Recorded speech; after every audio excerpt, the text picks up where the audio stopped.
Welcome to the Kobe Show. My name is Kobe Bryant, 17 years old. I wasn't invited to parties or family gatherings on the weekends. So on Fridays and Saturdays, I would go in my rec room with my basketball and basically dribble myself to sleep. I think that was the best thing that could have ever happened to me. That was one of the greatest plays I've ever seen. What did I just see? You saw what Kobe does best. We finally got a championship and it feels great. Can't wait to do it again. Oh, Kobe Bryant! What a play! Bryant for the win. Bang! The Lakers repeat back-to-back titles. And that is just greatness personified. I can't believe how fast 20 years went by, man. This is crazy. What can I say? My power. I would watch Magic play, I'd watch Michael play, and I'd say, can I get to that level? I don't know, but let's find out. Kobe Bryant grew up surrounded by the sport of basketball. As when he was born in 1978, his father Joe Bryant was a member of the Philadelphia 76ers. By the age of 3, Kobe was already playing basketball and he would become a fan of the Los Angeles Lakers. When he was 6 years old, Kobe and his family moved to Italy, where his father would play basketball professionally. And it was here in Italy where Kobe began to take the game more seriously as he got older, studying full tapes of NBA games that his grandfather would send him in the mail. And Kobe would also become the ball boy of his father's team, where he would always shoot around at halftime of the games. One of Joe Bryant's teammates said at every one of our games at halftime, it was the Kobe show. He would get out there and get a shot up. We would come out of the locker room at halftime and have to chase him off the court. It was already clear that this kid had love for the game. At age 13, Kobe and his family moved back to Philadelphia, and it was in Philly where he would soon become a high school basketball legend at Lower Merion High School. Stop and slammed at home. Oh, how about that? Oh, no. Wow. Kobe Bryant is for real. There he is, Mr. Bryant, flying, jamming. A lot of talk that he's thinking seriously of going to the NBA. How could a young man growing up in Italy turn out to be one of the top 2 high school basketball players in the country? Well, first of all, when I was in Italy, I was a pretty good basketball player over there.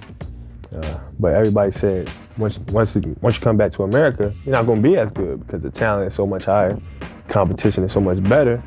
So when I came back, it was really one of my top goals to become one of the best here in America. I wanted to prove everybody wrong that told me I couldn't do it. When I came back here, I just played as hard as I possibly could and played every single moment. And here I am. What is it about this game that you love? Hearing the ball bounce. I love jumping, I love dunking, I love hearing the crowd going ooh and ah. The whole game is just tremendous, As a freshman, Kobe Bryant had already become a starter for Lower Merion, but that year they went 4-20. The following 3 years would be significantly different though, as Kobe began to take over this state's basketball scene. As a junior, he averaged 31 points and 10 rebounds per game, winning Pennsylvania Player of the Year, and his senior year averages would be even more impressive. But so far, this great individual play hadn't resulted in the team's success that he wanted, and in his last year at Lower Merion, he had a chance to change that. I'm ready to get it on. Finish this high school season strongly. Hopefully win a state championship. That's my ultimate goal. Hopefully I can do that. Lower Merion hadn't won a state title in over 50 years, but Kobe Bryant had brought them to a state championship game, and he wanted to cap off his incredible high school career by accomplishing his ultimate goal. From the Hershey Park Arena, the PIAA presents high school basketball. Tonight, the championship in boys quad A from Hershey, Pennsylvania. The champion out of the West, Erie Cathedral Prep, the Ramblers. The champion out of the East with a record of 30-3, the Aces of Lower Merion, featuring the best player many believe in high school basketball in 1995. Kobe Bryant, who you see coming out onto the floor right now. Kobe Bryant to jump it up against John Trokey, and we are underway. The first quarter of this game was rough for Lower Merion, going down 13-5 to open the game, and things were especially tough for Kobe, who had already had 2 turnovers and began the game 0-for-4 from the field. Cathedral's defense was throwing everything at him, but Kobe didn't come all this way for nothing. Now for Omar Hatcher, now they find Bryant, springs from the baseline. Dabney into the lane, missed it, rebound Bryant, looks to elevate and linger. Who's going to get another hand on? Bryant dribbles into the lane, stunner step, Erie by 6, intercepted by Bryant, he's got a lane, going, Dia, That's not helping either. Trokey for 3, left that short, the rebound is taken away by Emery Dabney. Dabney, give it, go, Bryant all the way! When you get the gold medal round, here's Nice, left it short, Bryant way up high. They turned off the no smoking sign up there, he's to the timeline, he's still alive, Bryant, give and go, Griffin, oh my goodness, what a 117, and they're looking now to enter their offense. Well, there is the offense. Kobe Bryant. Lanks drives in, 30 seconds left it short, rebound battled for, still on the deck, taken away by Kobe Bryant. Bryant into the open floor, give it up, Omar Hatcher all the way. That's gonna do it, it's over. Lower Merion has won. What a tremendous game at the Hershey Park Arena. The Lower Merion fans have already unfurled a banner that says Lower Merion 1996 state champs, and that ends a 53-year drought. And look at the media chasing Kobe Bryant. They want a shot of him because this game just may be this young man's last game before heading to the NBA. You obviously know that there's some people that say you're ready for the NBA right now, and you know what? There's some people that say that you actually need some work for your college game. What do you say? I say thank you for the feedback. Kobe Bryant have decided to take my talent to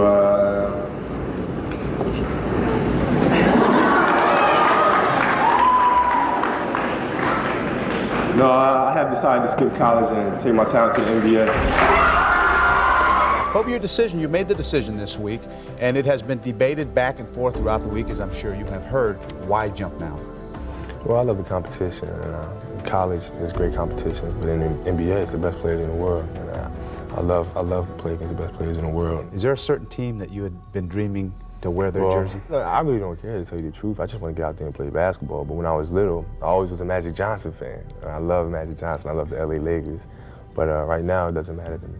It was undeniable that Kobe Bryant had great potential, but some people believed that he was rushing to enter the NBA too quickly as the first high school guard to head straight to the NBA, with the college route obviously being better for his development. But at the end of the day, this was Kobe Bryant's career, and it was Kobe Bryant's decision. If he wanted to head straight to the NBA, he would do so. He would take on that challenge with the goal of proving everyone wrong who didn't believe in him, just as he did by coming back to America at age 13 and becoming the best high school basketball player in the country 4 years later. But the undeniable potential of Kobe Bryant certainly meant that he would be getting drafted somewhere in the first round, with most projections having him in the top 12. In his scouting report, there was criticism that although he played all 5 positions in high school, he was never great at one of them as he never had a true position. But the scouting report was also full of positives about Kobe, speaking on his impressive maturity level for his age, his ability to see the floor and finish, and of course, his Michael Jordan-esque fadeaway. In this upcoming draft, one of 30 NBA teams had a chance to select this 17-year-old with the potential to become a great NBA player. We welcome you to East Rutherford, New Jersey, and the home of the New Jersey Nets, Continental Airlines Arena. It is the 1996 NBA Draft, start to finish on TNT. As the draft began and the first 10 selections were made, Kobe Bryant would not hear his name called, but it wasn't going to take much longer for him to hear it. With the 11th pick, Todd Fuller. With the 12th pick, Vitaly Potapenko. With the 13th pick in the 1996 NBA Draft, the Charlotte Hornets select Kobe Bryant from Lower Merion High School in Pennsylvania. A coming out party for the high school kid, Kobe Bryant, meeting with the approval of that Charlotte fan in attendance here. Unfortunately for this poor fan, he wasn't aware that there were a lot more complications to this pick than we all thought, because the Charlotte Hornets didn't even want Kobe, and Kobe didn't want the Charlotte Hornets. This selection was made because the Hornets were drafting for the Los Angeles Lakers, who would be sending them back Vlade Divac. Kobe had already been told by Lakers general manager Jerry West that they wanted to take him in the draft, but a trade would have to go through in order to pull that off, and Kobe would soon find out that his selection by Charlotte was a result of the Lakers pulling off that trade. It's like a dream come true. You know, ever since I got traded from Charlotte to LA, it seems like I've been dreaming, and hopefully I won't start dreaming till the day I retire. Kobe was incredibly excited to be playing for the Los Angeles Lakers, the team that he had been a fan of since he was a kid. But Jerry West was just as excited to get Kobe Bryant on the Los Angeles Lakers. Kobe held a workout with the Los Angeles Lakers before the draft where Jerry West planned on putting him through what he called the gauntlet. But West couldn't believe how Kobe responded as he completely schooled former Defensive Player of the Year Michael Cooper in his workouts. Cooper later said, "Afterwards, I'm sweating like a bitch over there," and Jerry leans in and asks me, "Coop, what do you think?" And I was like, Jerry, he's fucking good, man. Right after that, Jerry says, this is our guy. I'll never forget that. And Jerry West later said, you watch a workout like that, there isn't much of a choice to think of anything else. I remember saying to our owner, Jerry Buss, Jerry, he's the best player in the draft. I meant it. I would have taken Kobe as the first player in the draft. But the Lakers were not the only team that was fond of Kobe. The Nets had the 8th pick and they were also impressed with him and wanted to select him. Jerry West meant that he was going to move mountains to make sure Kobe Bryant ended up a Laker. The Lakers kept their immense interest in him on the low, not giving away anything that could build hype around his name. Rumors were also spread that Kobe would head to Italy to play professionally after being drafted, which further lowered his draft stock. And lastly, with this interest being mutual, Kobe and his manager told teams such as the Kings and the Nets that he did not want to play for them, and with everything falling into place, he was a Laker. And Kobe would be joining a strong team here in LA, as during that offseason, the Lakers also brought in superstar center Shaquille O'Neal. And the team would also have Eddie Jones, who would be the player starting over Kobe for this upcoming season. He would begin his career coming off the bench, as the soon-to-be 18-year-old was still being questioned for his decision to jump straight to the NBA, with NBA scouting director Marty Blake telling reporters he's kidding himself. Sure, he'd like to come out. I'd like to be a movie star too. He's not ready. Have you ever at any point, like O'Neal in Portland, said, maybe this isn't right, maybe I should have gone to college? No, by no means. Not even close. What would you recommend? Is jumping to the NBA a good thing? You know, for me, it was a dream. You know, so in my mind, it was all good. You know, for kids out there now, if that's your dream, go ahead and follow your dream. I don't see anything wrong with that. I just don't want to settle for being, you know, an all-star. You have to have a goal in mind that you want to be the best player that you can possibly become. So, I don't know, I'll just keep working till the day I get there. Before Kobe's rookie season began, he was focused and ready to take on the challenge that he had now placed himself in. Regardless of whoever was doubting him, he would never doubt himself. Kobe would get a DNP in the Lakers' first game of the season before making his debut in the second game, where he played just 6 minutes and he would miss his only shot attempt. But in the third game of the season, he would finally get himself on the score sheet. There is his first point in the NBA. And it comes at the age of 18 years, 2 months, and a couple of days. But this would be Kobe's only point that night through 3 minutes of action. 3 days later, against the Raptors, he would have his first game with over 10 minutes played, scoring 10 points in 17 minutes. Kobe was good, but he predictably wasn't getting too much action, as through the first 2 months of the season, he was averaging just 4.6 points per game. But on January 3rd of 1997, Bryant recorded the first 20-point game of what he hoped to be many in his NBA career, 21 points on the Sacramento Kings. And 2 weeks later, he did it again, 21 on the Detroit Pistons. The month of January would continue to be generous for Kobe though, as he would start for the Los Angeles Lakers for the first time in his career, contributing with 12 points in a win against Dallas. Last night you get your first start as a pro. How'd it feel? It felt good. It felt good, you know, going out, you know, for the starting lineup. You know, I tried to keep a straight face and keep a serious look, but, you know, I couldn't help but cracking a little smile. What about Shaq? I mean, Shaq talk every day. Every day, whether it's in practice and he's blocking one of my shots or I'm getting a layup on him or something like that. You know, we're talking, we're giving advice to one another, we're pumping each other up at the same time. He really, really is a nice man. Yeah, he is. He's like my older brother. You have an older brother? Shaquille O'Neal.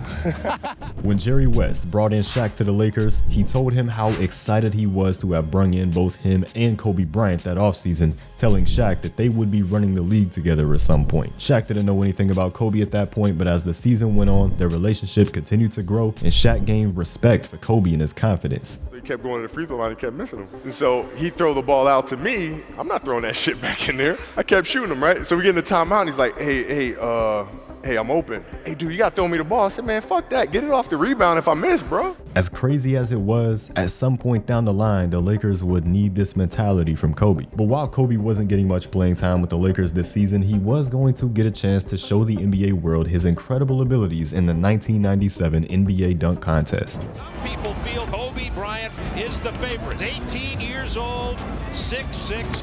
Oh! Yes. But look at his style. Look at his rhythm. Check out the way he walks. They love this kid. He was doing this at this time last year at Lower Merion High School, third dunk. Oh, that was big. Here are the finalists in descending order: Kobe Bryant, Michael Finley, and Carr. Then they'll do it one more time.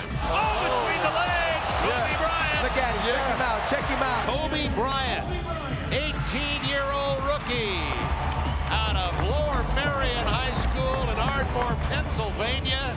And now out of Cleveland and is the 1997 Slam Dunk champion. Kobe did what he does best, putting on a show for all the fans, and he got his first piece of NBA hardware. As the season went on, Bryant would get more and more minutes with the Lakers, although he still continued coming off the bench. He would score his career high of 24 points in the final month of the season against Golden State, but it was now time for the NBA playoffs, where the Lakers came in as the 4th seed in the Western Conference. But the 18-year-old was not expected to get much run at all in these playoffs. During the regular season, he got 15 minutes per game, where he averaged 7 points, and that was expected to dip in the postseason. The Lakers won the first 2 games of their matchup with the Blazers, but as the Blazers took a big lead early in Game 3, Coach Dale Harris decided to give Kobe some run. Kobe dropped 8 points in just 11 minutes of game time in the first half, but hardly played much in the third quarter. The fourth, though, is when he shined brightest. Kobe Bryant's the pull-up jumper. My, what a game this youngster's having. And this is what Jerry West saw when he made that big trade for Kobe Bryant. Look at this play. A 14-point final quarter by Kobe almost brought the Lakers back into this game, but they did ultimately lose despite his 22-point performance. The Lakers closed out the series in Game 4 without needing Kobe, heading into the second round now to face the Utah Jazz. But this was a rough series, not just for Kobe, but also the whole Lakers squad, going down 3-1 to begin the series. In the elimination Game 5, the Lakers would find themselves in a close game where nobody was willing to take the clutch shots, but 18-year-old Kobe was never scared of these moments. We were playing Utah. Nobody wanted to take the last shots. I'm not taking the last shot, shooting 40% from the free throw line. So he takes 3 shots to air balls. Cross-court left, open, Kobe Bryant for 3, another air ball. To Kobe Bryant. Bryant for 3, it's short again, air ball. Air ball, the young rookie, 3 times. He shot air balls here at pressure. I was the one that grabbed him and said, hey man, don't worry about it. One day people gonna fear you. This was an embarrassing moment for the 18-year-old Kobe Bryant, but instead of being unable to get over that embarrassing moment, Kobe took the approach of trying to understand why this moment happened, and he put it all together. He recognized that all of his shots were on target, but they were too short. He just didn't have the legs and was too worn down throughout the season. He knew that if he worked hard on dealing with that, he would never let a moment like that happen ever again, and it was this mindset and his courage to take these shots in the first place that had gained the respect of all of his teammates. But this kid right here, mark my words now, and I said this earlier in the season, it's going to be unbelievable. I mean, and I'm not saying that because he's here. I see him every day in practice. I'm going to slide him a couple $100. I see him every day in practice. I see how this kid works. I see how he, after practice, how he's still in the gym before practice. I know he goes to Pacific Palisades and shoots in their gym after school. He is just a tremendous talent. Regardless of what we had seen on the court this season from Kobe, everyone that was around him knew something. They knew that he would be special in this league. That offseason, Kobe Bryant did not have an offseason. The day after they lost and he had airball clutch shots, he was in the gym putting in work. From that day to the start of the season, constant work on his game. He would not allow himself to fail. And his first game of his second season was a chance at revenge for Kobe, facing the Utah Jazz. In the second, Lakers break. Rick Fox to Kobe Bryant for the dunkage. Second half, all Los Angeles. Kobe Bryant, little spinorama, huh? 2 points in the lane. And he was not done. More Kobe, baseline drive, reversing, laying up, getting the roll to go in. And Kobe Bryant was upset at his teammates during practice this week because they weren't working hard. He obviously was on this night. Much dunkage, unbelievable. The 19-year-old handles his business. Kobe Bryant put up 23 points on opening night off the bench in a big win for the Lakers. And for this season, head coach Dale Harris would continue to bring Kobe off the bench as a sixth man, getting much more opportunity than he did in his rookie season. With this increase in opportunity, Kobe Bryant never failed to impress, having his first 30-point game of his career against the Dallas Mavericks in mid-December. But just 3 days after that, he would have a big-time matchup against the player that he drew comparisons to. You see similarities in his game as well as my game, and I think if he maintains a certain mental approach, he can become a great professional basketball player. How flattering is it when Michael Jordan says he sees some of him in you? That's cool. It's a great compliment. I just have to continue to work hard, be the best basketball player that I can possibly be. Kobe Bryant shooting and hitting with Michael Jordan in his face. And you hold people down in shooting. There it is, and hold him down. Kobe Bryant is guarded by Michael Jordan. And a pull away by Kobe Bryant. Game is over, and the Chicago Bulls send a message to the LA Lakers, although Kobe Bryant has sent a message To everyone else, even Michael Jordan will tell you that Kobe Bryant, the future of the NBA, you're looking at the present and the future. Your evaluation of the young fella, Kobe? I remember I was young like that. He certainly has a lot of skills, and you see that, and he's got a lot of confidence, and I think it's just a matter of time for him. You know, you realize how good he is. He's actually in his second year of college, and he's going to be a lot better if he keeps improving. You had 33, he had 36, and there was conversation going on.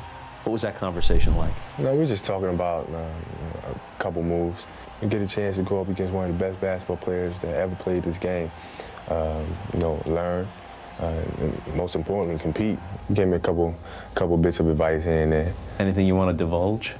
No, I can't give y'all that kind of information. If I tell you, I have to eliminate you. Kobe already had the belief of everyone who was around him, but he now had the belief of the greatest player to ever do it, who he was being compared to. With Michael Jordan being 35 years old, this league needed somebody who was next up, and the consensus now was that Kobe Bryant was the heir to the throne. He had a flashy playstyle, he had the work ethic and all the potential, and now he had the stamp of approval from an icon in Michael Jordan. These two would match up again in early February, where this time Kobe and the Lakers wanted to avenge their loss. Young Kobe Bryant can't wait to get on the floor with Michael Jordan again. I just like to go out there and just compete. You know, I'm going against one of the best players of all time. So I just want to go up there and match up with him. This time around, the Lakers were the team making a statement with the blowout win over Chicago, returning the favor with the quality win right before the All-Star break. And while Kobe Bryant made his mark on the All-Star weekend as a rookie by winning the dunk contest, this year he was voted by the fans into the main event. Kobe Bryant, just 19 years old, he's been voted by the fans to start in next Sunday's All-Star game, making him the youngest player in NBA All-Star history. We got the All-Star game, huh? How real is that, though? You know what I mean? How real is that, yo? I'm here with Kobe, 19 years old. Most guys are trying to pick out a major, find a summer job. What's this moment represent to you to play in the All-Star game at 19 years of age? It means the world to me. This is my first All-Star game, playing here in New York City with all these great basketball players. It's an incredible feeling. I'm glad it's finally arrived. For Bryant, he was real excited to play in this game. As the starter, he would be matched up with Michael Jordan. Payton with the spin. Bryant, Kobe's first All-Star hoop, and his shot rattles out. Here comes Bryant ahead of the field. Kobe understands at a very young age how to entertain. He's got the ball in his hands again. To Garnett, back to Kobe. Bryant puts it In 22 minutes of action, Kobe put on a show and scored 18 points to lead the West All-Stars in scoring, and everyone was talking about him and MJ, with this possibly being MJ's last All-Star game. You embraced each other. Did he say anything to you? And has the torch kind of been passed tonight?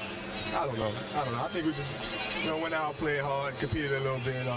They say keep up the hard work. With 2 months left in the season now, it was time to get back to work. The Lakers looked like they could be strong contenders this year, and the NBA world was rooting for a Bulls vs. Lakers finals matchup for obvious reasons. The Lakers finished the season with 61 wins, and Kobe averaged 15 points per game coming off the bench as the team's sixth man, which led to him being the runner-up for the Sixth Man of the Year award, ultimately losing the award to Danny Manning. But Kobe was more focused on helping his team get to the NBA Finals, where the Chicago Bulls and Michael Jordan would likely be waiting. Entering as the third seed in the West, the Lakers' first round matchup was against the Portland Trailblazers again, who they took care of in 4 games again, with Kobe averaging 11 points off the bench. In round 2, they faced the Seattle Supersonics, but in this series, Kobe would miss games due to illness. But in these games, the Lakers looked great. Some even said better. Supersonic Sam Perkins said, "Kobe, they don't even miss him. It seems like they are more at ease without him." And Gary Payton said Nick Van Exel is playing like he did 2-3 years ago when Kobe wasn't there. He is playing a lot freer. A narrative was now being built that the Lakers were possibly better without Kobe, as they won the series in 5 games against Seattle, with Bryant only logging 30 minutes all series. And unfortunately, with the result of the Western Conference Finals, the narrative would rage on. The Lakers were swept by Utah, with Bryant back getting 22 minutes per game in the series, averaging just 10 points on 37% shooting. They just couldn't seem to overcome this Jazz team despite how well Shaq played.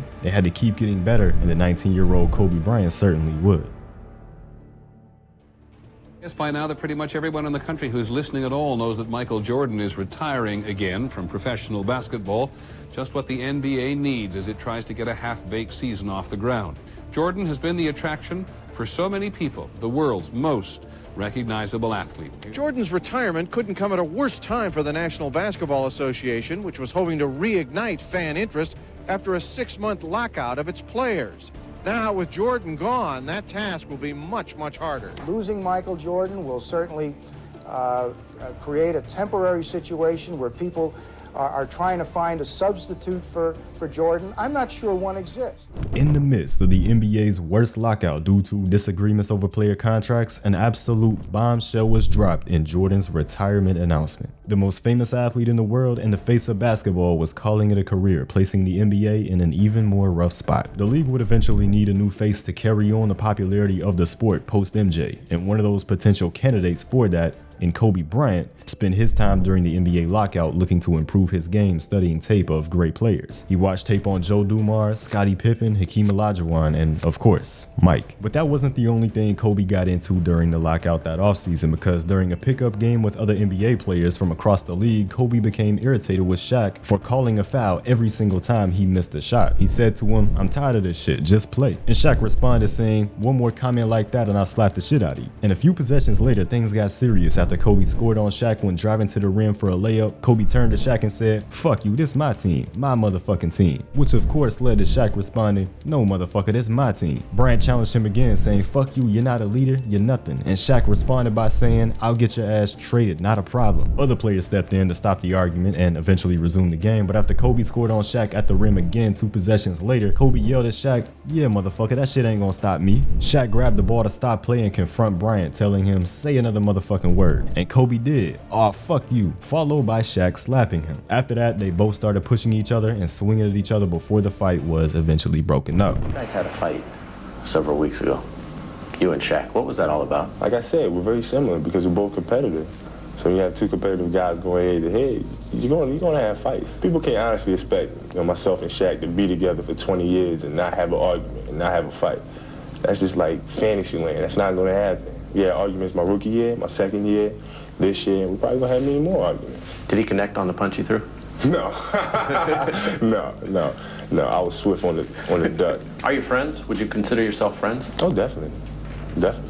The media would of course make this out to be a lot more than it was, questioning Shaq and Kobe's relationship, but Kobe held no animosity towards Shaq, and Shaq himself even ended up having more respect for Kobe after this moment. Shaq was used to saying and doing whatever he wanted with nobody ever attempting to stand up to him, and to see his 20-year-old teammate do it like that, he was impressed, and he knew that they could do something special together because they were cut from the same cloth. Kobe would begin the season as a full-time starter, and the benefits of that would show early on with him averaging 20 points per game. But just 12 games into the season, the Lakers were 6-6 and change was needed. Head coach Del Harris would be fired, and in came Kurt Rambis to take over the spot as the interim head coach. This coaching change led to a 10-game win streak by the Lakers, with one of those wins coming against the Houston Rockets and Scottie Pippen, who young Kobe Bryant got the best of with Michael Jordan watching courtside, enjoying what he was seeing. The Lakers also made a move at the trade deadline, sending out the former starting shooting guard Eddie Jones and Eldon Campbell for J.R. Reed and a 3-point marksman Glenn Rice. The Lakers continued to be an improved team under Kurt Rambis compared to the beginning of the season, holding a 23-12 record with a month left in the shortened season. And during that month, Kobe Bryant would impress Michael Jordan, who was courtside watching the Lakers once again. But the first half of this game was rough for the Lakers. Kobe scored just 2 points and Shaq got ejected. But Kobe wouldn't let his team lose like that, especially in front of Mike. Bryant went on to score 23 points in the second half, putting on a show and eventually forcing overtime. And in that overtime, the Lakers closed this one out, a big performance by Kobe without Shaq for half the game. And in one of the final games of the season against the Seattle Supersonics, Kobe put his unguardable game on display, hitting shot after shot, leading a 17-0 Lakers run by himself. Kobe Bryant ended his season just shy of 20 points per game, and the Lakers were locked in with the 4th seed in the West for a first-round playoff matchup against the Houston Rockets. And this will be Kobe's first playoff series where he would be a starter, where he would have to face Scottie Pippen. Kobe Bryant was always up for any challenge, as in this series he averaged 18 points per game, helping the Lakers to get the round 2 of the playoffs, advancing past Houston in 4. In round 2, the Lakers had a much tougher challenge, the first seed in the San Antonio Spurs, led by 22-year-old Tim Duncan. And Duncan got the best of Shaq and Kobe, leading his Spurs to a sweep, eliminating the Lakers. But these two teams would definitely be seeing much more of each other. They were the future of the Western Conference. It was clear though that this Lakers team had missed on their expectations the last 3 postseasons. They were simply better than the results that they had gotten, and with the coach firing earlier in the season, the LA Lakers made a huge change over the offseason, bringing in 6-time NBA championship winning head coach Phil Jackson. What's taken them so long? After another wasted season, the Lakers finally have a coach who can make Shaq run back on defense, who can keep Kobe from playing 1-on-9, and will realize that Glenn Rice is just not the right fit. There simply was not a better head coaching option to help the Lakers reach their full potential than Phil Jackson, the mastermind behind the Chicago Bulls dynasty. And this was now his goal, to get this talented team to their full potential, which many viewed to be the potential of NBA champions. If you had to judge yourself right now on a 1 to 10, what would you put yourself? I'm always very skeptical of what I do, so I'll probably give myself about a 7. A 7? Because you always leave about 3 more extra steps that you can accomplish. But you're hard to deal with at 7. What about when you get to 9? Uh-oh. Kobe Bryant was already a really good player, but entering his 4th season as a 20-year-old, the sky was the limit as he kept getting better with each season, and now with the new head coach and Phil Jackson, it was time to really turn things up. The Lakers were the favorites to win the NBA title entering the season. There was no more room for playoff failures. They had to deliver. But Kobe would have to miss the first 15 games of the season with the broken hand injury he suffered in the preseason. Over the stretch without Kobe, the Lakers had a respectable 11-4 record, but once Kobe got back, that's when things got serious. Over the next 21 games, the Lakers went 20-1 with Kobe back in the lineup, beating their opponents by an average margin of 12 points per game. Kobe averaging 23 points per game and Shaq averaging 28 points per game over this stretch. They were becoming the NBA's best duo right before our eyes. There was no answer for this 1-2 punch when they played together. Phil Jackson had completely unlocked both players and their maturity. Either Kobe comes first with the jab, and then you follow with me, the knockout, or either Shaq comes with the jab, and then you follow with Kobe knockout. This dominance continued over the season by these two, which was most displayed in the game against the Sacramento Kings, where they combined to score 79 points, which would also be the first 40-point game of Kobe Bryant's young career. The Los Angeles Lakers completely ran through this regular season with a 67-15 record, with Kobe putting up career highs across the board in points, rebounds, and assists. He'd be recognized for this, making second-team All-NBA, and his defense was certainly recognized, making first-team All-Defense. And his teammate Shaq was recognized as the NBA's most valuable player. They had completely put it together under Phil Jackson here in the regular season. Now they had to go and do it where it all mattered. The Lakers' first-round matchup was the 8th seed Sacramento Kings, who they blew out in both games on their home court, Shaq and Kobe combining for 69 points in Game 1 and 55 in Game 2. And Kobe kept up a high-scoring output in the next 2 games, scoring over 30 points in both, but the Kings actually shocked the Lakers in these 2 games to even up the series at 2 games apiece. The Lakers now faced elimination in this best-of-5 first-round series. This was unacceptable for the Lakers. Back at the Staples Center for Game 5 with the season on the line, the Lakers overcame the Kings in a blowout led by Shaq's dominance. They were on to the second round to face the Phoenix Suns. The Shaq and Kobe duo dominated Game 1, combining for 62 points in a blowout win, but Game 2 was much closer and required somebody on the Lakers to come up big in the clutch. And Kobe Bryant at the point on a 1-4 offensive formation. Kobe Bryant pulls up for the shot and hits the basket with 2.6 to go, giving the Lakers the lead. What a heroic basket by Kobe Bryant. The Lakers went on to win the next game in Phoenix before dropping Game 4, but they closed out the series in 5 games to advance to the Western Conference Finals. In their way this time, a team that was called the most talented in the league, the Portland Trail Blazers, led by Scottie Pippen. The first 2 games were split, where the Lakers got embarrassed in Game 2 to lose home court advantage for the first time in this postseason. They would have to steal a game in Portland. Game 3 was another fight for the Lakers, where they needed a clutch moment and the ball was in Kobe's hands. Kobe loves these kind of moments. He loves to look for this shot. Head of the key to the side for Harper, who's wide open. 7 seconds. Stoudemire out to Sabonis. The fake on Shaq into the lane. Ball knocked away. No foul. Bryant's got it, and the game belongs to the Lakers. Kobe made the right play offensively on one end and made a huge stop against 7'3" Arvydas Sabonis on the other. A 2-win advantage to the Lakers that would soon become a 3-win advantage, winning both games in Portland. They were now a win away from the NBA Finals. But the Los Angeles Lakers somehow went back to their underachieving ways. They lost Game 5 at home and they lost Game 6 as well. Not happy with the performance, that's for sure. But I think they understand that this is a war, and this battle tonight was lost, but the war is not over. Game 7, the Western Conference Championship on the line. The series is tied at 3 games apiece, and this afternoon it's put up or shut up. And throughout this game, the Lakers would shut up being down by as many as 15 points in the third quarter. The Trailblazers have blown it open. The Staples Center is sitting in stunned silence. But it's still a 13-point Portland lead heading into the fourth. Days getting his team to believe. That's slammed down emphatically by Kobe Bryant. Can make something out of it. They got to come right back to Shaq. They don't. They go to Shaw instead. His three. Just taking a real toll.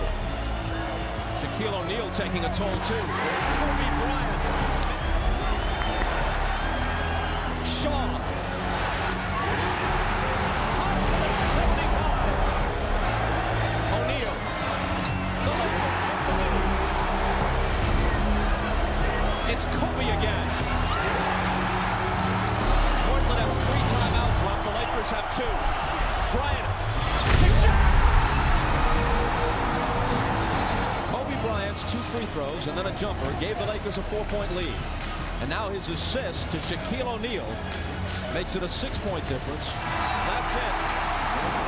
I'm not sure if the Lakers won as much as they escaped. Another clutch performance by the Lakers and Kobe Bryant, and they were headed to the NBA Finals. Shaq, talk about how you and Kobe have just come so far. We've always had that big brother and little brother relationship.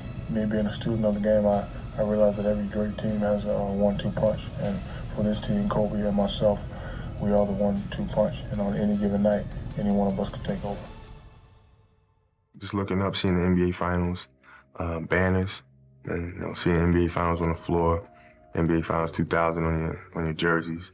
It's a great feeling. It kind of feels like you're just dreaming, really. Now 4 wins away from being an NBA champion at just 21 years old, Bryant would have to help the Lakers get those wins against the Indiana Pacers and Reggie Miller. And having the MVP on his side in Game 1 proved to be too much for the Pacers. Shaq dominated this game with 43 points to set the tone for the series. But early in Game 2, Kobe went down with an ankle injury that would take him out for the rest of that game and maybe even longer than that. The Lakers were able to finish off Game 2 without him, but as Kobe was unavailable for Game 3 with the injury, they slipped up in Indiana and dropped the game. There was concern in the series for the Lakers without Kobe.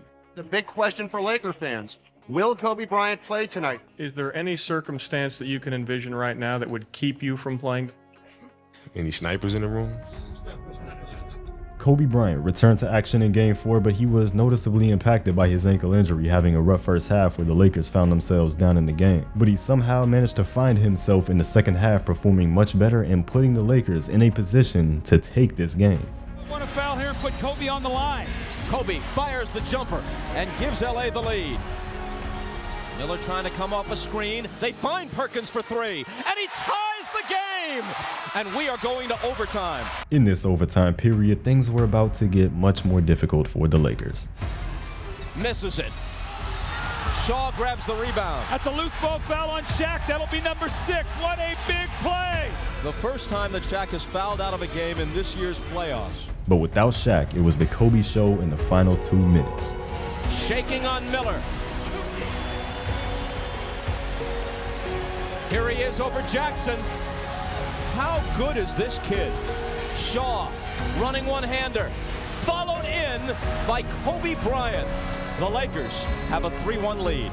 This is the game that I've been dreaming about. I think for myself personally, it just gives me more confidence. But I think more importantly, it gives my teammates the confidence in me to perform in these type of situations, and that's something that I value tremendously. The Los Angeles Lakers now a win away from an NBA title after Kobe Bryant's heroics late in the game playing through a bad ankle. But if they wanted to close this one out now, they would have to steal another game on the road in Game 5. But the Indiana Pacers had something for this team, winning that game by 33 points to make a statement that they weren't going down yet. This series was headed back to Staples Center. The Pacers took an early lead to begin Game 6 over the Lakers, and they continued to maintain this lead throughout the game and into the fourth quarter. LA needed a strong final quarter from their stars.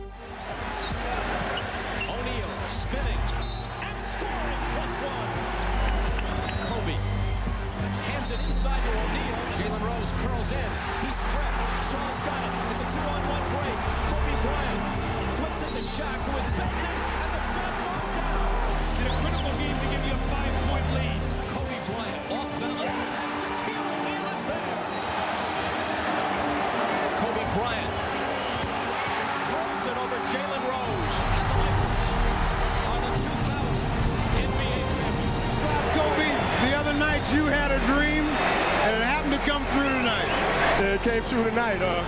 We worked so hard. It was a hard-fought game, and we finally got a championship, and it feels great. You said you've always dreamed of winning a championship. Is it what you dreamed of? Oh, it's everything and more. I mean, you have the Laker colors falling from the ceiling, and the fans going crazy. I got the hat on and everything covering my throat. It feels great. Can't wait to do it again. This thing is heavy. Yeah, nice. Hey, you're going to have a lot of them, so get used to it. Yeah, get a look at the dynasty. This is the next one right here. This is it, fellas. You work all year long for it, man. Shaq the man, most dominant player in the world. Championship, it's ours. Love it, it's beautiful. Mwah, 2G, baby, you love it. We out. Those two are ready for their bling bling. Go flip for the rings. Kobe Bryant and Shaquille O'Neal lead the Lakers to a title. Squash the rumors. There's nothing but love between those two. The Shaq and Kobe duo had reached the pinnacle of basketball, winning the ultimate prize. But this could not be the peak for this Lakers duo. Their expectations were far greater than one-time NBA champion. In the 80s, it was Magic and Kareem who won 5 championships together for the Lakers, solidifying themselves as a dynasty, and Magic himself said that the Shaq and Kobe-led Lakers were the next one. But there were some changes coming with this Lakers team, beginning with the departure of Glenn Rice, who was this team's third scoring option. They did bring in Horace Grant to help mitigate that loss, but the major change in Los Angeles was highlighted by a slowly growing rift in the relationship between Shaq and Kobe. Because over this offseason, Shaq said that he was going to use it as a time to rest and recharge now that they had finally won the championship, and he would come back ready in early September. He wasn't ready until late September, and even then he came back out of shape. This was a stark contrast to Kobe's offseason. With the amount of work Kobe put into his game to improve, he was rightfully bothered by his co-stars showing up to training camp out of shape without any improvement, and Phil Jackson was bothered too. But without Derek Fisher, who was likely going to miss the entire regular season with a stress fracture in his foot, the rift between Kobe and Shaq, and truly a rift between the entire team, grew larger as the Lakers began the season well below their expectations, a 6-4 start through the first 10 games of the season. As the season went on though, the Lakers did begin to pick up some momentum, entering January with a 23-10 record. And during December, a big storyline was what Kobe Bryant was doing out there. He scored 43 points to open the month in a big win versus the Spurs, and 5 days later recorded his first 50-point game of his career with 51, this time in a loss to Golden State. But Kobe still kept up a high-scoring output throughout the month with 2 more 40-point games and wins against Toronto and Houston. Kobe was the NBA's leading scorer, averaging 29.6 points per game up to this point, but although Kobe was having an incredible season, he could feel that this locker room was feeling some type of way about him. Something wasn't right. I mean, I go to practice and I feel a little uncomfortable. I'm like, man, what's this about? Man, this wasn't there before. Well, something must be going on around here.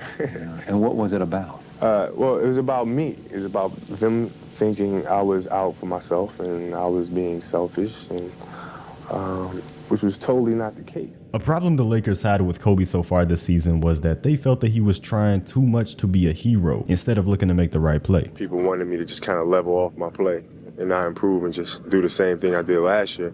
And I'm not going to do that. You know, I work too hard and I improve as a basketball player every day. And I want to show that I improved. He was trying to win it all by himself a lot of nights. And even though it was working sometimes, a night like the one he dropped 50 on the Warriors in a loss was a prime example. But of course, nobody was more pissed off at Kobe than Shaq was, who was now averaging 25.8 points per game so far this season, 4 less points than Kobe Bryant. He had taken the back seat here, which definitely was not his decision. When everything went through me, the outcome was good. It was 67-15, playing with enthusiasm. The city was jumping up and down, had a parade and everything.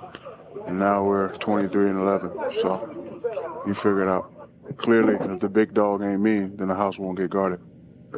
Period. Now that Shaq was upset about the amount of touches he was getting and not having the offense run through him in the post, he was taking possessions off defensively and giving less effort on that end of the floor, seeming to have gone on strike. But this situation only got worse with Shaq as a report came out after a blowout win against the Phoenix Suns that Shaq had requested a trade from the Lakers. During that blowout win, Kobe scored 38, Shaq scored 18. Do you feel that everybody kind of saw this coming internally and it was bound to happen? I think so. I think, you know, at the start of the season, people saw that I was being more aggressive and that my game had improved. And I was beginning to assert myself a little bit more as being a leader. When he says to you, it's got to come through the big dog, or at least when he says that publicly, does he say those same things to you? He doesn't. feel that. Lakers management never took Shaq's trade request seriously, but instead, it was a warning that things needed to change. Shaq needed to be more of a focal point, and Phil Jackson would lay off sending much criticism Shaq's way as he didn't respond well to criticism. But the job for Phil was becoming increasingly difficult to manage both Kobe and Shaq, as Kobe was beginning to express that the triangle offense that was being ran was too simple and didn't display his abilities. Does your game match the Laker offense? No. Absolutely not. Absolutely not. Seriously, can you be happy? Can you be happy playing this offense? Completely, totally happy, no. But happy enough to win? Yeah. And that makes it all work. And that's good enough for me. Although their offense wasn't completely in his best interest, it was in the best interest for winning, and that's all that mattered to Kobe at the end of the day. And from this point forward, Shaq would get what he wanted, being the offense's focal point, while Kobe ultimately limited himself, which he wasn't going to be happy with, and by the All-Star break, the Lakers sat at 31-16. Went through some tough times in the first half of the season, but we're still right there at the top of the league. So the second half of the season should be a lot smoother. Well, Shaq and I have grown together. We've been here, playing for the Los Angeles Lakers together. We grew up together. So we're obviously going to go through some tough times, but for the most part, we're going to work things out. I think that's part of to be a champion. It's part of having a family. You go through disagreements with your family all the time. After the All-Star break, the Lakers continued to play at relatively the same pace, eventually leading to a 48-26 record in the last month of the season. But to begin this last month, Kobe would miss a few games out with an injury. Fortunately for the Lakers, Derek Fisher was back from his injury, and he would be key for them moving forward. During their next 4 games, the Lakers won all of them without Kobe, seeming to play better as a unit, which Kobe took notice of. And with his return and 4 games left in the season, he kept this in mind. During those 4 games, Kobe was more quiet with 25 points per game, but his assist numbers were up. He was playing more within the flow of the offense with the Lakers, finishing off the season on 8 straight wins, finishing just 2 games behind the Spurs for the best record in the NBA. Kobe had a career year in points per game, but also a career year in assists per game, and the Lakers were on fire entering the playoffs. Securing the 2nd seed in the West meant a matchup with the 7th seed Portland Trailblazers for LA in round 1, a team that took them to 7 games in the conference finals last year, the Blazers looking for revenge after blowing that game 7. And this hunger for revenge drove the Blazers to a strong performance in game 1. This was a battle entering the 4th quarter, but similar to game 7, the Lakers blew this one open in the 4th. It was deja vu. Game 2 was never in question for the Lakers, with Shaq dominating, having 32 points in the win, and Kobe contributing another 25 on just 11 shots. The Lakers now a win away from closing this team out, something they struggled with doing last season. But this time around, there were no struggles. The Lakers closing out the Blazers in a sweep. We've grown so much since last season.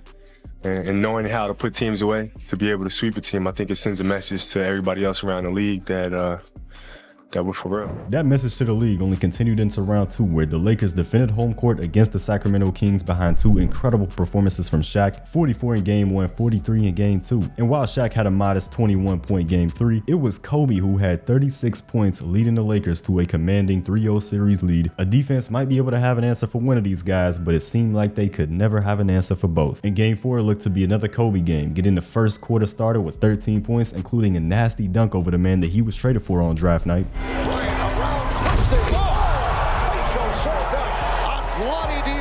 These two had some words for each other later in the game, and for Vlade, that's something you don't want to do. The ball. Kobe taking it to the rim. Spectacular shot by Kobe Bryant. You felt there was a different sense in terms as Kobe is able to hit. Bryant for 3. Kobe entered the 4th quarter with 33 points already, and with Shaq playing this 4th quarter in foul trouble, it continued to be a Kobe takeover. Taking its toll on his opponent. And Kobe able to drill it. Shot clock down to 7. Kobe Bryant, NBA season. Kobe Bryant smashing his way through. Shot clock down to 5. Here's Kobe. It counts in the foul. After stealing this game from the free throw line, Kobe had racked up 48 points in the win to sweep the Sacramento Kings, a new playoff career high. I told Kobe today he was my idol. He's playing. No, I'm serious. He's playing phenomenal. I mean, I don't know what else to say. I think he's the best player in the league. By far. The Lakers have won 7 straight here in the playoffs and 15 straight overall. This team was on fire, but their next matchup was to be their biggest challenge yet. The team they lost to back in 1999 in a sweep. San Antonio was a team when they won. They embarrassed us, they swept up. So Kobe had that in his mind. I had that in my mind. In the 2000 playoffs, Duncan wasn't healthy for the Spurs, but now that he was back, the Spurs had the best record in the NBA. The time was now for the Lakers to get their revenge for what happened in 1999. In Game 1, Kobe picked up exactly where he left off, scoring 12 points in the opening quarter. Behind a strong first half from Kobe, the Lakers had control over this game. And with the 28-point second half from Kobe, there was no slippage over that control by the Lakers. Kobe had followed up his career high in the playoffs with a 45-point performance against the San Antonio Spurs in Game 1. And why did you come to the revelation that this is the greatest player on the planet, Kobe Bryant? When I first came to LA, Jerry showed me a tape of this kid, and I knew he had potential. And a lot of people thought we had problems. We never really had problems at all. Kobe led the Lakers in scoring once more in Game 2 with 28 points, leading LA to another win over San Antonio, taking both games on the road to begin this series and extend their playoff win streak even further. In Los Angeles, the Lakers would continue their dominant run, a 39-point blowout win powered by 71 combined points from Shaq and Kobe, and Game 4 was never in doubt, another dominating win by the Lakers, winning by 29 points and sweeping the San Antonio Spurs. They had gotten their revenge and just ran through the entire Western Conference undefeated to make the NBA Finals once again. The Lakers were firing on all cylinders and nothing could stop them. Out of the Eastern Conference, it was the Philadelphia 76ers. Kobe was about to have a chance at another championship, and this time playing in his hometown. The 76ers were led by the MVP Allen Iverson and the Defensive Player of the Year Dikembe Mutombo, but this was still viewed as a David versus Goliath NBA Finals, and David was about to make a quick statement. Iverson, yes, take the foul. He already has one. Iverson again. Kobe Bryant had a rough night guarding Iverson. Iverson, Lowry was not going anywhere. Iverson again. Here comes another. He is fearless. This young guy is amazing. Allen Iverson, 38 points, and the Sixers lead by 12. Iverson from way downtown.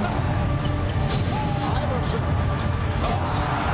How about that? And steps over to Ron Lou. The final in Game 1, the Sixers 107 and the Los Angeles Lakers 103 as the Sixers shock the world. Allen Iverson stole the show with 48 points, an unreal performance, handing the Lakers their first loss of the playoffs and their first loss in 19 games. This was a statement, and Philly was looking to build on it, having a strong first half in Game 2, but the Lakers took over the second half, bouncing back with 59 combined points by Shaq and Kobe in the win. The Lakers were back. We're here, we're the world champions, and no matter how inspired your team may be, the championship has to come through the city of Los Angeles. With the series heading to Philadelphia, the 76ers of course continued to play inspired. Through the fourth quarter of Game 3, they were beginning a comeback, and with Shaq fouling out with under 2 minutes to go, the odds of that comeback happening were a lot higher. But with an immediate score from Kobe and a dagger 3 in the clutch by Robert Horry, the hopes of that comeback were gone.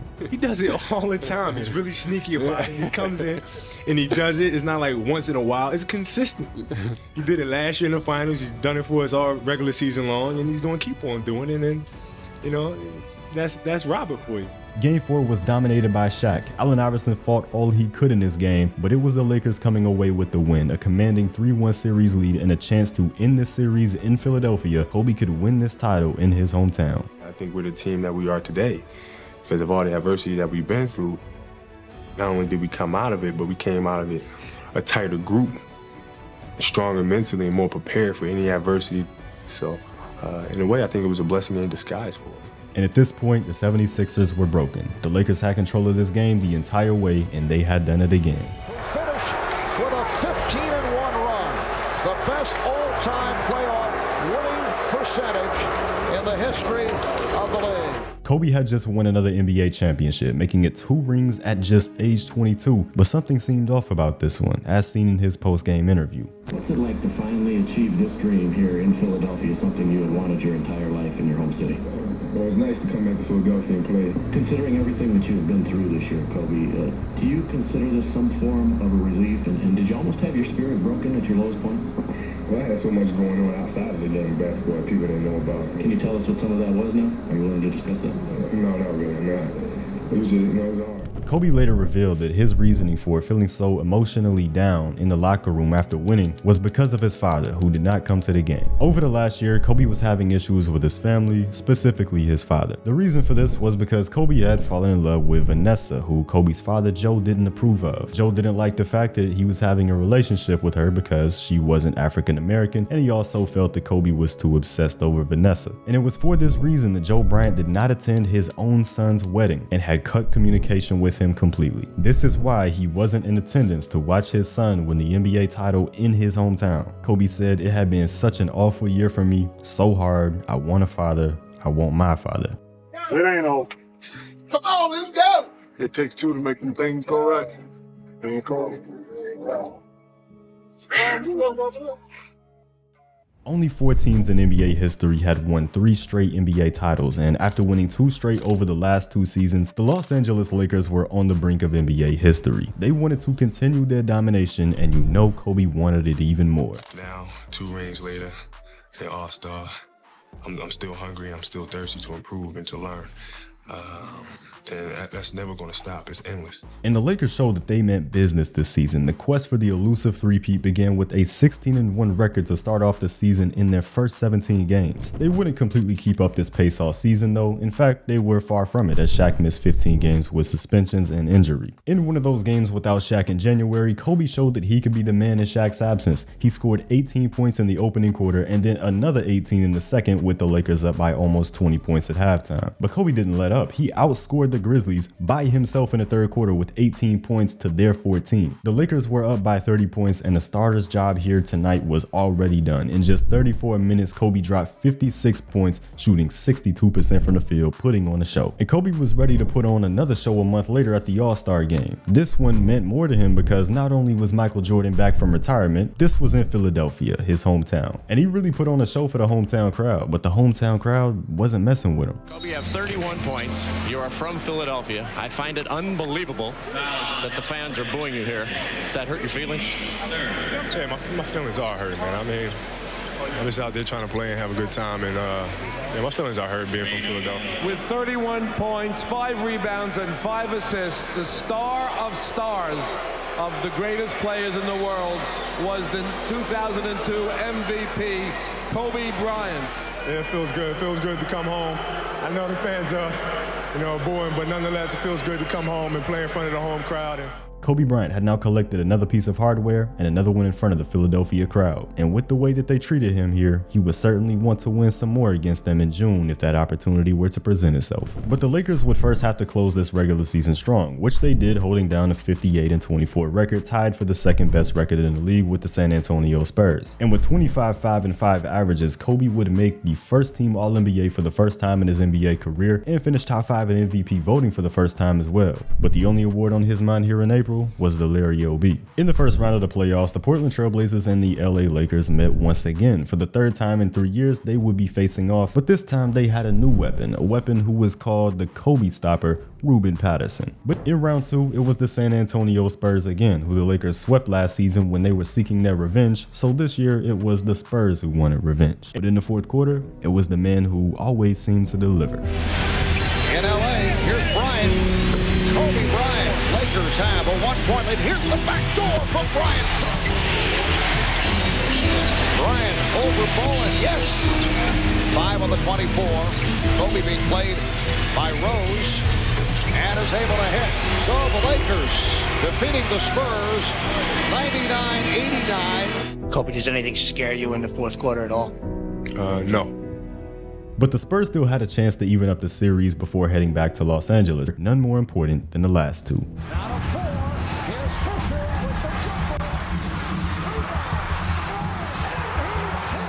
And their Western Conference Finals opponent was another team very familiar to them, the Sacramento Kings, who they'd beaten twice in the last 2 postseasons, but this team had grown a lot since then, enough to have the best record in the NBA and clinch home court advantage that they would need in this series against the Los Angeles Lakers. Kings center Vlade Divac saying that the Lakers wouldn't win this series without that home court advantage. But in Game 1, in Sacramento, the Lakers' dominance would only continue. With Game 5 being another nail-biter, there was a different last-second hero this time.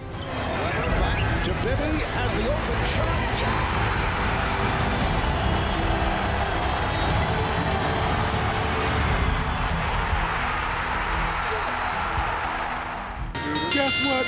Kobe dunked it in your face. You need to go where people know your name.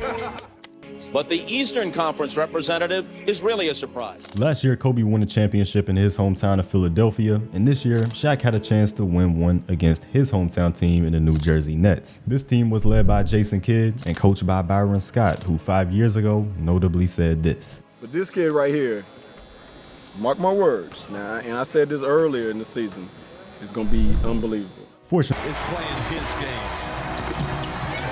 Kobe Bryant and the ball. There's Bryant. Beautiful move by Bryant. Bryant Shaw now playing the backcourt. Kobe. Bryant played on a switch by Martin. Shot clock down to 1. Bryant, yes. Bryant double team. Kittle's trying to steal. Bryant, yes. So Kobe has. Kobe Bryant showed up pregame to each game wearing the jersey of a sports legend. In Game 1, it was Joe Namath. Game 2, Jackie Robinson. Game 3, Wayne Gretzky. And Game 4, Michael Jordan. But now the Kobe Bryant jersey was iconic in its own right. Congratulations. When you mention Kobe Bryant's name in NBA history, he was amongst the legends of the game, and he was only 23 years old. But this was only scratching the surface of what Kobe Bryant could become. He's grown up a lot, much wiser player.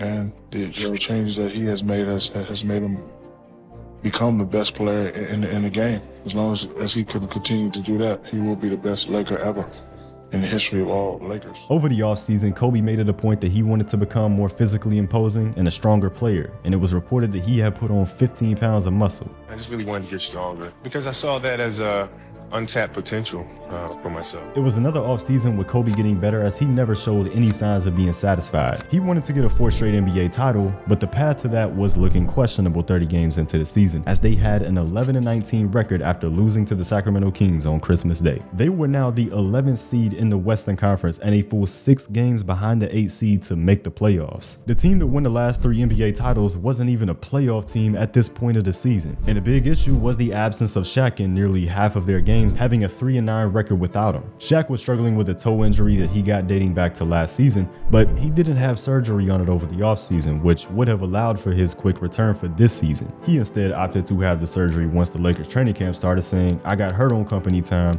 so I'll rehab on company time." And of course, that decision had really hurt his team, who were chasing further greatness. And this only meant that it would be up to Kobe Bryant to turn this Lakers season around. He had the green light from Phil Jackson to take this thing over. Phil just basically told me to go into enemy territory, gather the intelligence, and then come home. Trying to get him. Great match. Oh, Kobe Bryant! He carved for human life! Oh! What did I just see? You just saw what Kobe does best. Upstairs like few can get to the ceiling. Somebody call David Stern, because this cannot be within the rules of the league. Kobe Bryant continues the string. Bryant, yes! Serving up a facial on Yao Ming. Boy, the crowd just buzzing after that move, and it wasn't one-on-one, it was one-on-two. Kobe away from Pippen. He's got it again. That's 8 in a row. Listen to this crowd celebrating along with Kobe Bryant. Over a 9-game stretch, Kobe Bryant scored at least 40 points in every single one of those games, making it the 3rd longest 40-point game streak in league history. The Lakers winning 7 of those 9 games. They had turned this season around, and Kobe was at the forefront. What did you learn about yourself during the streak? That I could lead. You know, since I've been in LA, I've always been in a position where I defer to Shaquille. And for me, it was the unknown of whether or not I could step to the forefront and put a team on my shoulders. After their extremely rough start to the season, the Lakers had fought their way back into the playoffs, and by the end of the year, they had locked up the 5th seed in the conference, finishing with the 50-32 record. Of course, Kobe had himself an unreal season. He averaged 30 points per game, making the All-NBA first team again and the All-Defensive first team again to add on to that. Finishing 3rd in MVP voting behind Kevin Garnett and Tim Duncan made it all the more impressive, and he would be facing KG in round 1 of the playoffs. The T-Wolves had home court advantage in this series, but the Lakers championship pedigree was immediately shown, blowing out Minnesota with Kobe putting up 39 points and Shaq adding another 32. But not only did the Wolves respond to take Game 2 and even the series, they took Game 3 at Staples Center. And LA was on the verge of losing Game 4, but 20 points in the fourth quarter from Shaq and Kobe alone would bring this series back even. And from here on out for the Lakers, it was never in doubt, winning Game 5 behind 32 from Kobe and Game 6 behind 31 from Kobe. In round 2, the Lakers would face the Spurs for the third straight year, having overcome them twice already. But San Antonio made a quick statement as they won despite 37 points from Kobe, 13 of those coming in the fourth quarter. But getting blown out in Game 2 by the Spurs was now a big wake-up call for the Lakers. They had faced adversity before with Portland and Sacramento, but this was going to be their toughest challenge yet in a tumultuous season. Back at Staples Center, the Lakers answered with a blowout of their own, powered by 39 points from Bryant, and then they pulled out a close one with Kobe dropping 35 this time. They were back in this series and Game 5 would be pivotal. But the Lakers fell behind early on, and that continued, being down by as many as 25 in the third quarter. But 6 quick points by Kobe in the final 30 seconds of that third quarter had given the Lakers hope of a comeback. And in that final quarter, as the Spurs offense stalled, the Lakers came storming back, but ultimately it was too little too late. They had lost this game by only 2 points, with Kobe having himself a great game with 36. Down 3-2 in the series without home court advantage, the Lakers had been here before and they had overcome it. But the Spurs weren't going to make this easy. It would require a fourth quarter comeback, but instead of a fourth quarter comeback, the Lakers crowd was given a fourth quarter collapse. Derek Fisher and the rest of the Lakers knows that it's over. They're not very used to losing. Kobe, it's a difficult moment for you. We appreciate your time. How disappointed are you? Well, I just hate losing. It's a tough loss. Next season for us starts right now. How much harder will you work in this offseason now to get back to the championship? I'll push myself to exhaustion. I've read tons of research about you, Kobe. Oh, yeah? Pages, reams and reams of research. And in all this research, you are squeaky clean. In fact, the worst thing I could find is that your uncle at one point said that you put your feet up on the couch. That's it. I'm a pretty smart guy. I have a spider sense. I can sniff out trouble before it gets around. But on July 4th of 2003, Kobe's squeaky clean reputation would be tarnished, as the Eagle County Sheriff in Colorado issued an arrest warrant for Kobe Bryant. He was accused of SA. There was shock when these allegations arose, because it didn't click with what we thought we knew about Kobe Bryant. He could spend the rest of his life behind bars. On June 30th, 2003, Kobe Bryant arrived in Eagle, Colorado for a knee surgery that he had scheduled on July 2nd. He checked into the lodging spa at Cordillera at around 10 p.m. where he got a tour around the hotel from a female 19-year-old hotel worker. As the tour went on, the conversation became flirtatious between the two, and by the end of the tour, Bryant had asked her to come up to his room. It was said that Bryant and this hotel worker were in his room alone for 20 minutes to an hour before she left, and it would later be confirmed that they did have intercourse, which Kobe viewed as consensual. The next morning, the hotel worker filed a police report against Bryant, accusing him of SA. On July 2nd, officers interviewed Kobe at the hotel and collected his DNA, where the next day he flew back to Los Angeles after getting his surgery completed. And back in LA, he told his wife Vanessa about the incident with the woman and apologized to her for committing adultery. On the 4th, when his arrest warrant came out, he flew back to Eagle, Colorado with his wife beside him and turned himself into the sheriffs. He was then released on $25,000 bond. On July 6th, news of the arrest became public, and on July 8th, Kobe Bryant addressed the media. I'm innocent. I didn't force her to do anything against her will. I sit here before you guys, embarrassed and ashamed for committing adultery. I love my wife with all my heart.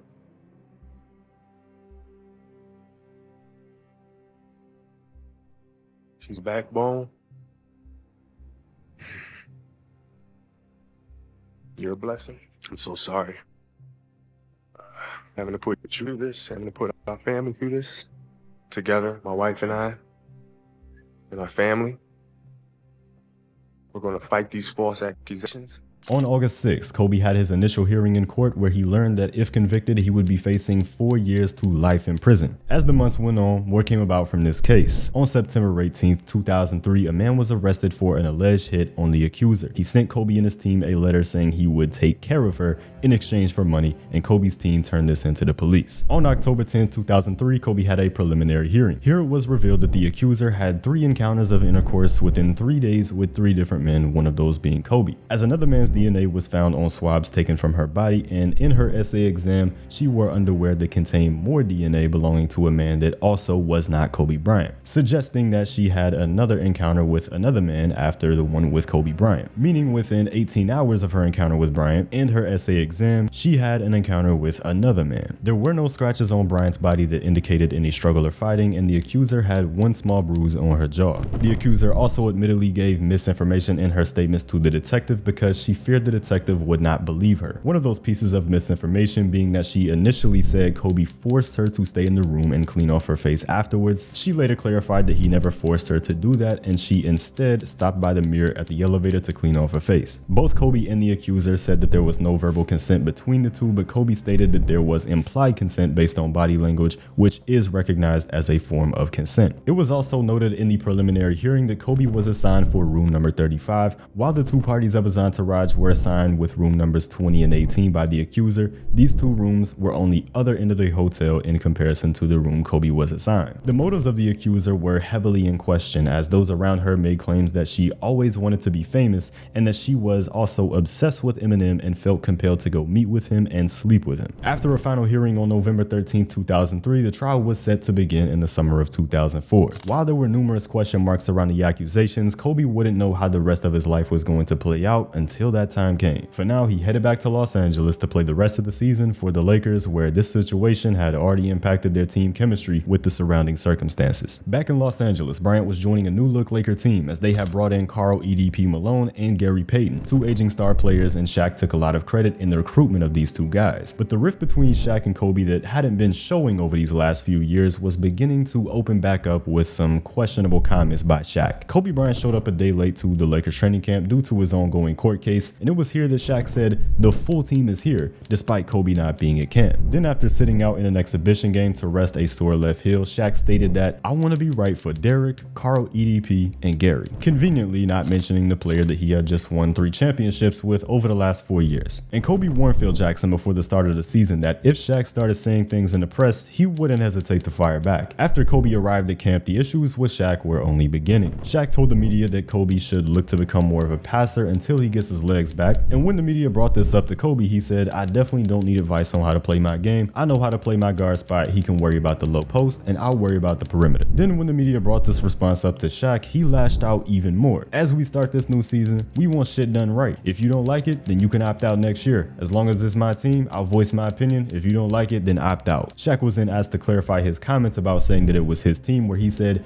everybody knows that. You guys give it to him like you've always given him everything else his whole lifetime, but this is the diesel ship. Just ask Karl EDP and Gary why they came here. 1 person, not 2. 1. Period. In a later interview with Jim Gray, Kobe expressed many complaints with Shaq. He complained about his leadership, said he came to camp fat and out of shape. He discussed that Shaq blamed others for the team losses, and he exaggerated how much injuries actually impacted his game, and he asked for a contract extension publicly when 2 future Hall of Famers were playing on the team almost for free. He was also upset that Shaq didn't contact him directly during his legal troubles, as Shaq instead had his bodyguard reach out to Kobe. But after the first game of the season where the Lakers beat the Mavs in a blowout win, Kobe said, we put it behind us. Shaq and I are going to move on, be teammates, and help this team to a 4th title. And the Lakers were certainly favored to win this title. They began the season 21-3 with their new look team firing on all cylinders, but an injury to EDP Malone was going to set this team back shortly after the hot start, and the final months of the season had even more injuries for this team that ultimately led to them missing on their huge regular season expectations with just 57 wins. Kobe heroics being responsible for a large part of their late season successes, with him delivering an unreal performance on the last day of the season against the supposed Kobe stopper Ruben Patterson. Out top against Patterson, Kobe cannot get Patterson in the air. A wild three, he hit it. If he makes it, he makes it. Payton to inbound. Bryant for 3.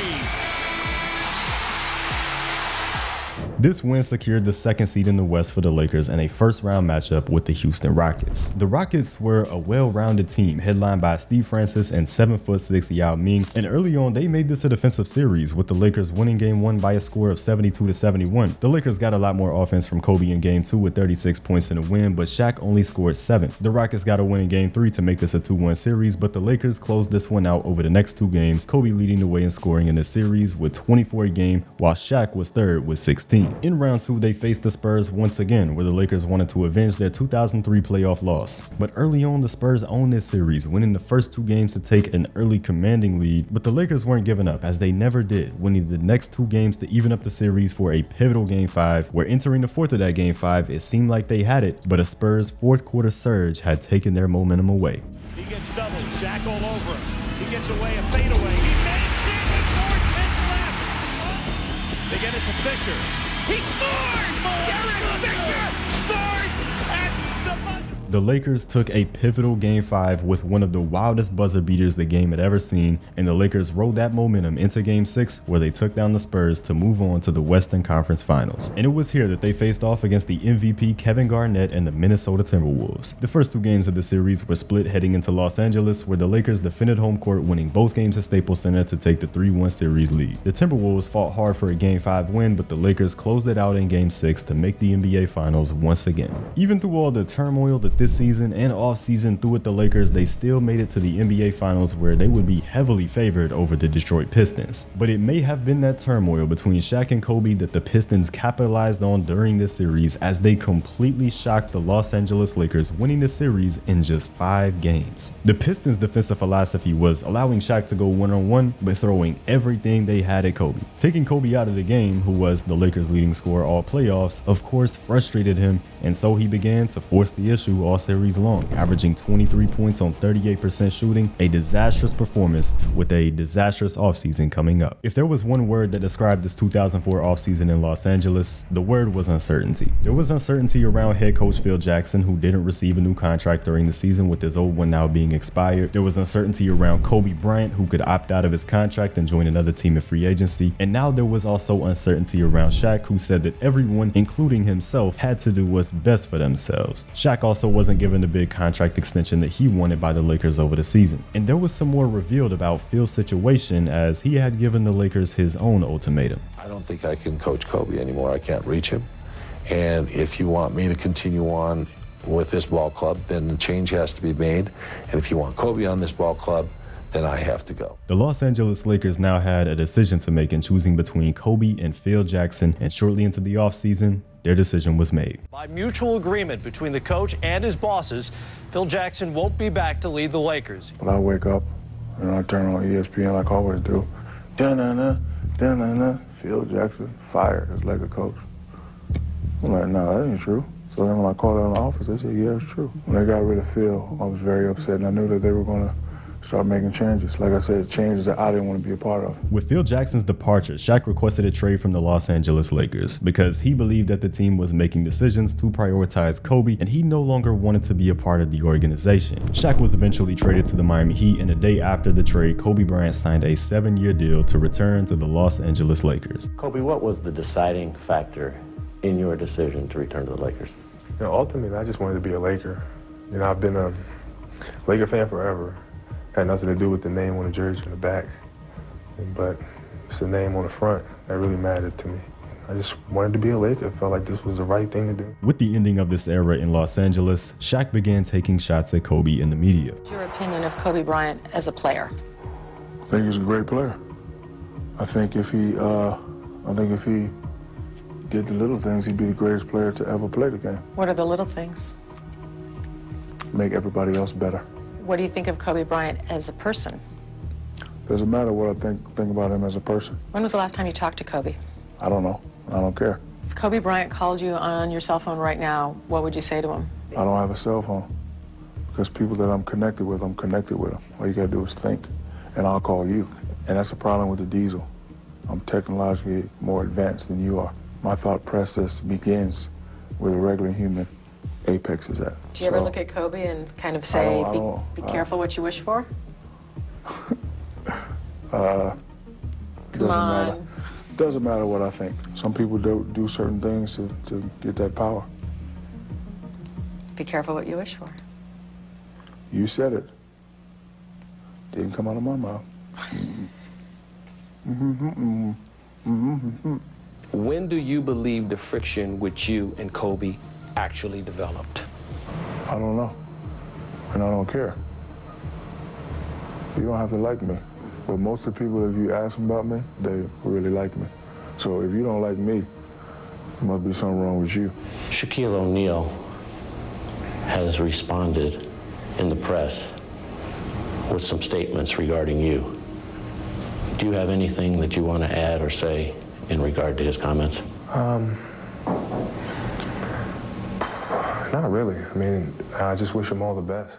But after all the controversy around the offseason in Los Angeles, Kobe now had to worry about his criminal case in Colorado. But eventually, the judge dismissed the case as the accuser refused to testify in court. After the criminal case was dismissed, the accuser filed a civil lawsuit against Kobe, which was eventually settled out of court. According to the LA Times, legal experts estimated the settlement was around $2.5 million being paid out to the accuser. Kobe was no longer facing any charges, but the accusations would leave a huge negative impact on his reputation. Between this and the media painting him as the reason why Shaq and Phil departed Los Angeles, his PR was at an all-time low. Kobe was returning to a Lakers team for the 2004-2005 season that looked a lot different. There was no Shaq and there was no Phil Jackson, who had been replaced by Rudy Tomjanovich, who also had championship pedigree as a head coach. The Lakers also lost Gary Payton, and EDP Malone was still a free agent that hadn't re-signed with the Los Angeles Lakers. They received NBA vet Brian Grant in the Shaq trade, as well as second-year Caron Butler and fifth-year Lamar Odom. The team already wasn't deep the year before, and now the roster looked questionable surrounding Kobe, with the starting lineup of Kobe, Odom, Butler, Chucky Atkins, and Chris Mim. Can you win, Kobe, with the group that's been assembled, particularly the parts that have come over for Shaquille? I don't know. I do know it's going to be an uphill battle. I mean, we're in the Western Conference. We have some great teams. Teams have gotten better. Ultimately, this is what the franchise wanted. They had to pick between Kobe and Phil, which would mean picking between Kobe and Phil, but also Shaq. And for their future, they favored Kobe Bryant. Would this decision by the Lakers pay off? Was Kobe Bryant the right choice? Kobe Bryant began the 2004 season averaging 28 points per game through the first 12 games with a 7-5 record, capping off that stretch with a win against the Milwaukee Bucks at home. But this particular game would only start more drama for Kobe because of the actions of EDP Malone. Kobe lowered the boom Sunday, saying that Malone came on to his wife last month before a game.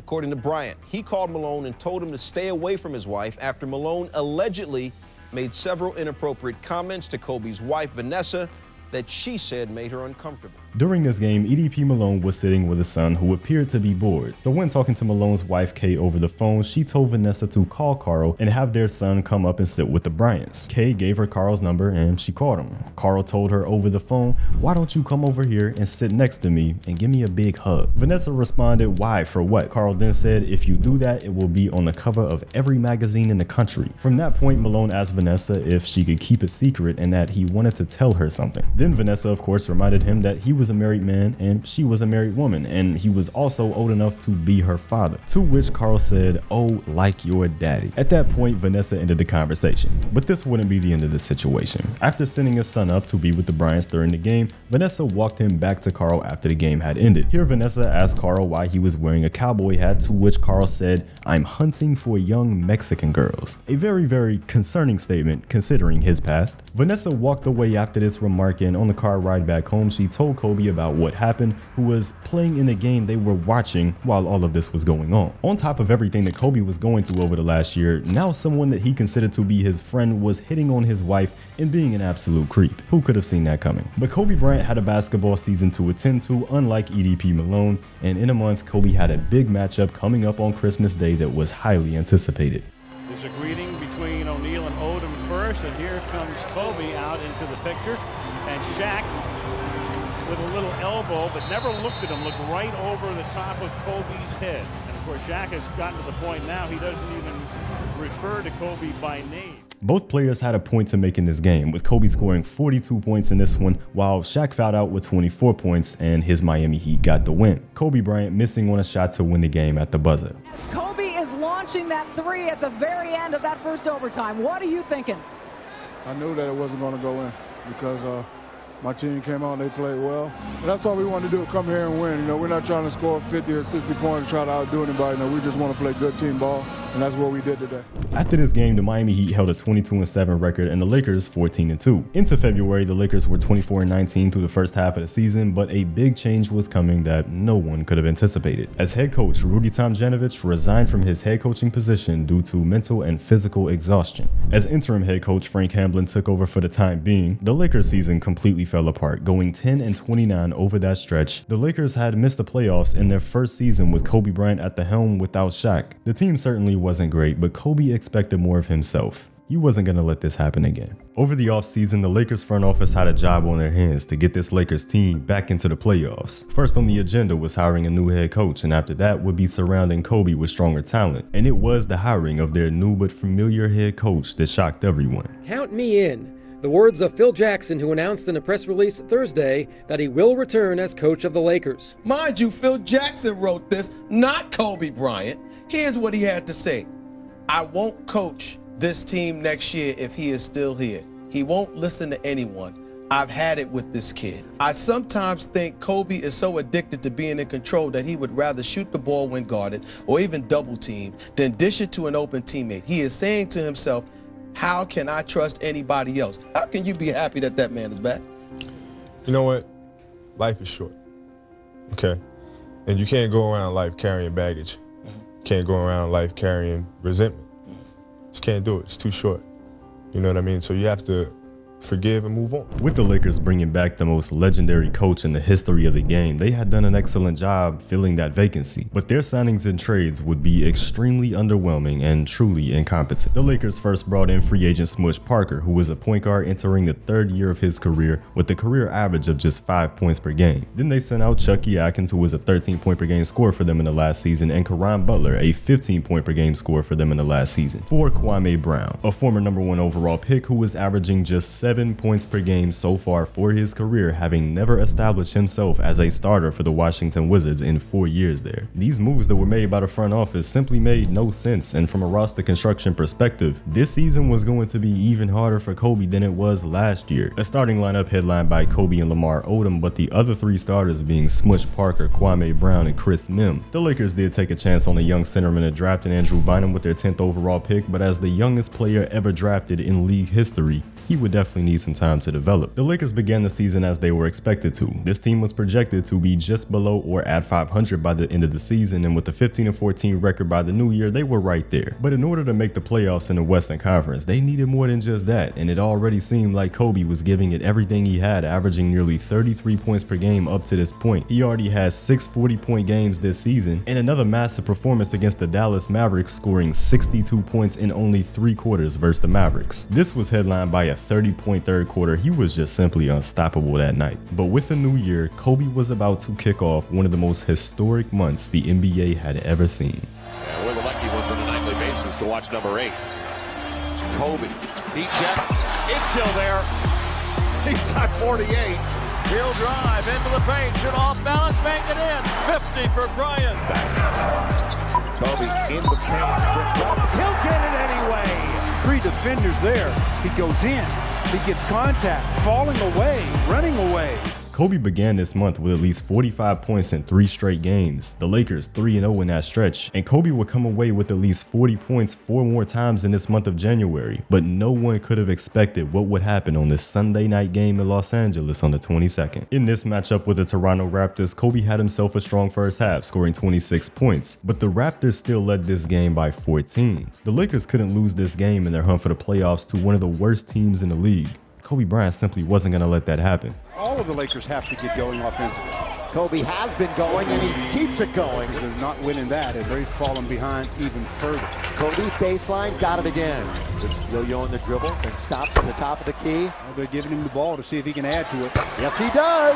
That tells you what the Lakers are doing defensively. Kobe again. Still 6.5 to play in the third. He pulls up for a 3. Yes! Here's Kobe trying to move around Mo Pete.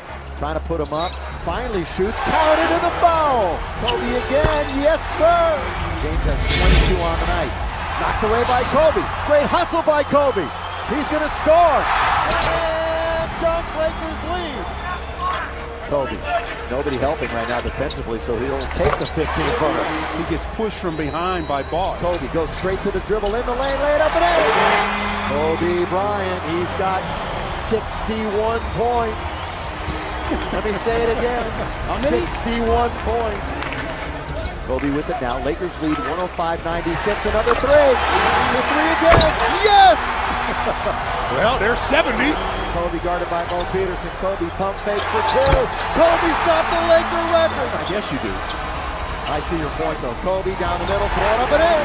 Ladies and gentlemen, you have witnessed the second greatest scoring performance in NBA history. To get to 80 and 81. Bryant for 80. This would be 18 for 20 from the line and an 81-point game. 55 in the second half. You got to be as hot as you were in the third quarter. Was there a point where you looked up and said, at 56, or at what point did you know you're on a tear and wanted to continue? I think it was Lamar who whispered to me, he said, you can't get 60. Like 60. Oh, shit. 81 points you dropped on the Toronto Raptors. I mean, what were you thinking about? What was going on? We just wanted to win the game. And, you know, in that type of situation, we were down by 18, 20 points. And we needed some energy. And as a leader of the ball club, you know, I have to provide that spark. When did you know that you were going for 80? Well, when I had about 77 points in the crowd. And the crowd just got into it, and my teammates just got into it. Allen Iverson, I spoke to him the other day. He called you a flat-out assassin. That's what he said. That's what...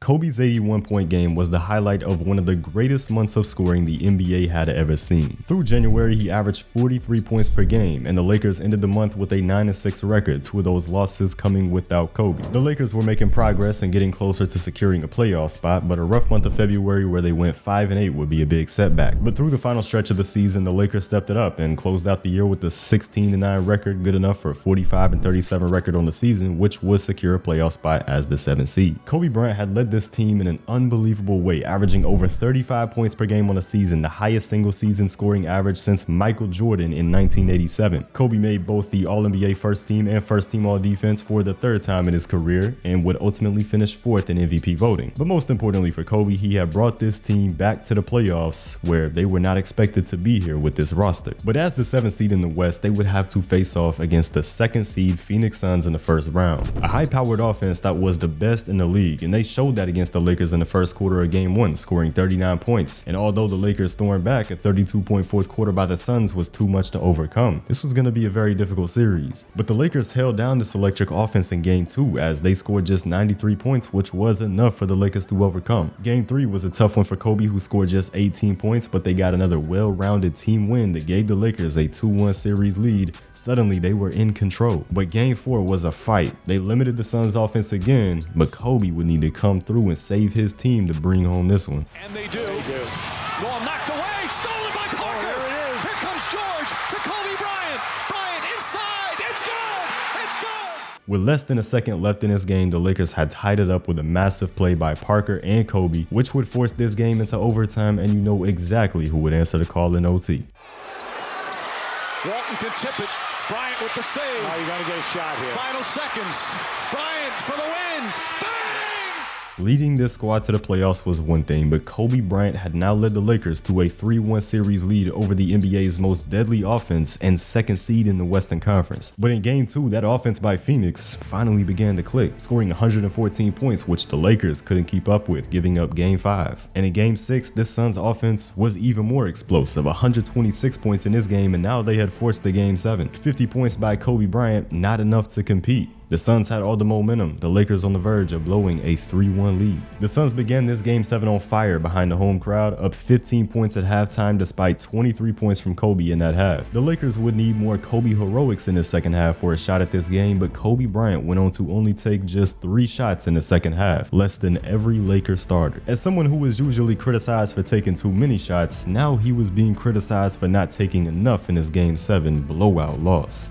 Kobe Bryant take 3 shots in the second half? I think he was being very selfish. I think he stopped shooting because he wanted to say, those guys didn't help me. Because normally, if they had to get down by 20 points, he would try to take over. He was not aggressive at all. He was not shooting the ball. He did it a couple of years ago when they had Shaq. He wanted to prove you guys can't do anything without me. But the truth of the matter, he was very selfish. People saying, who got the better of the trade between Shaq and Kobe?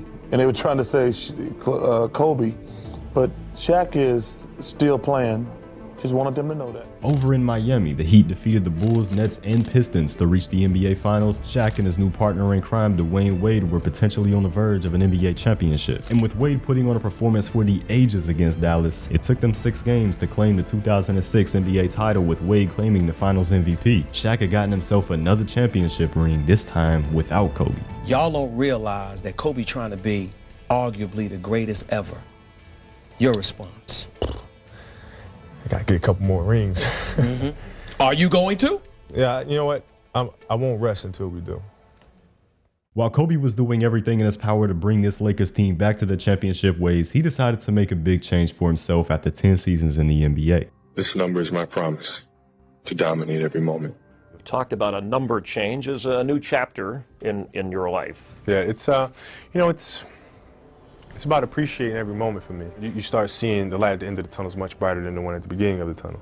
So it's really about appreciating every day as it comes. You know, every game, every win, every loss, every practice. It's just soaking every day in, and that's what the number represents. Of course, the Los Angeles Lakers needed to make some major changes too, but as free agency came, they made just 2 signings. First was Shammond Williams, a 31-year-old point guard who had played the last 2 years overseas. And a day later, they signed Vladimir Radmanovic, a 26-year-old power forward with a career scoring average of just over 10 points per game. Another underwhelming free agency period for the Lakers. These signings just were not going to propel them to a championship level that they were trying to regain. Regardless though, the Lakers actually started off this season well compared to their expectations of being a 500 team, with a 30-24 record by the All-Star break, in position to make the playoffs in the competitive Western Conference. And this was without Kobe having to drop insane offensive performances like last year, with him averaging just below 29 points per game up to this point. This seemed like progression towards getting back to where this historical franchise used to be. What's that experience like of winning a lot when you're young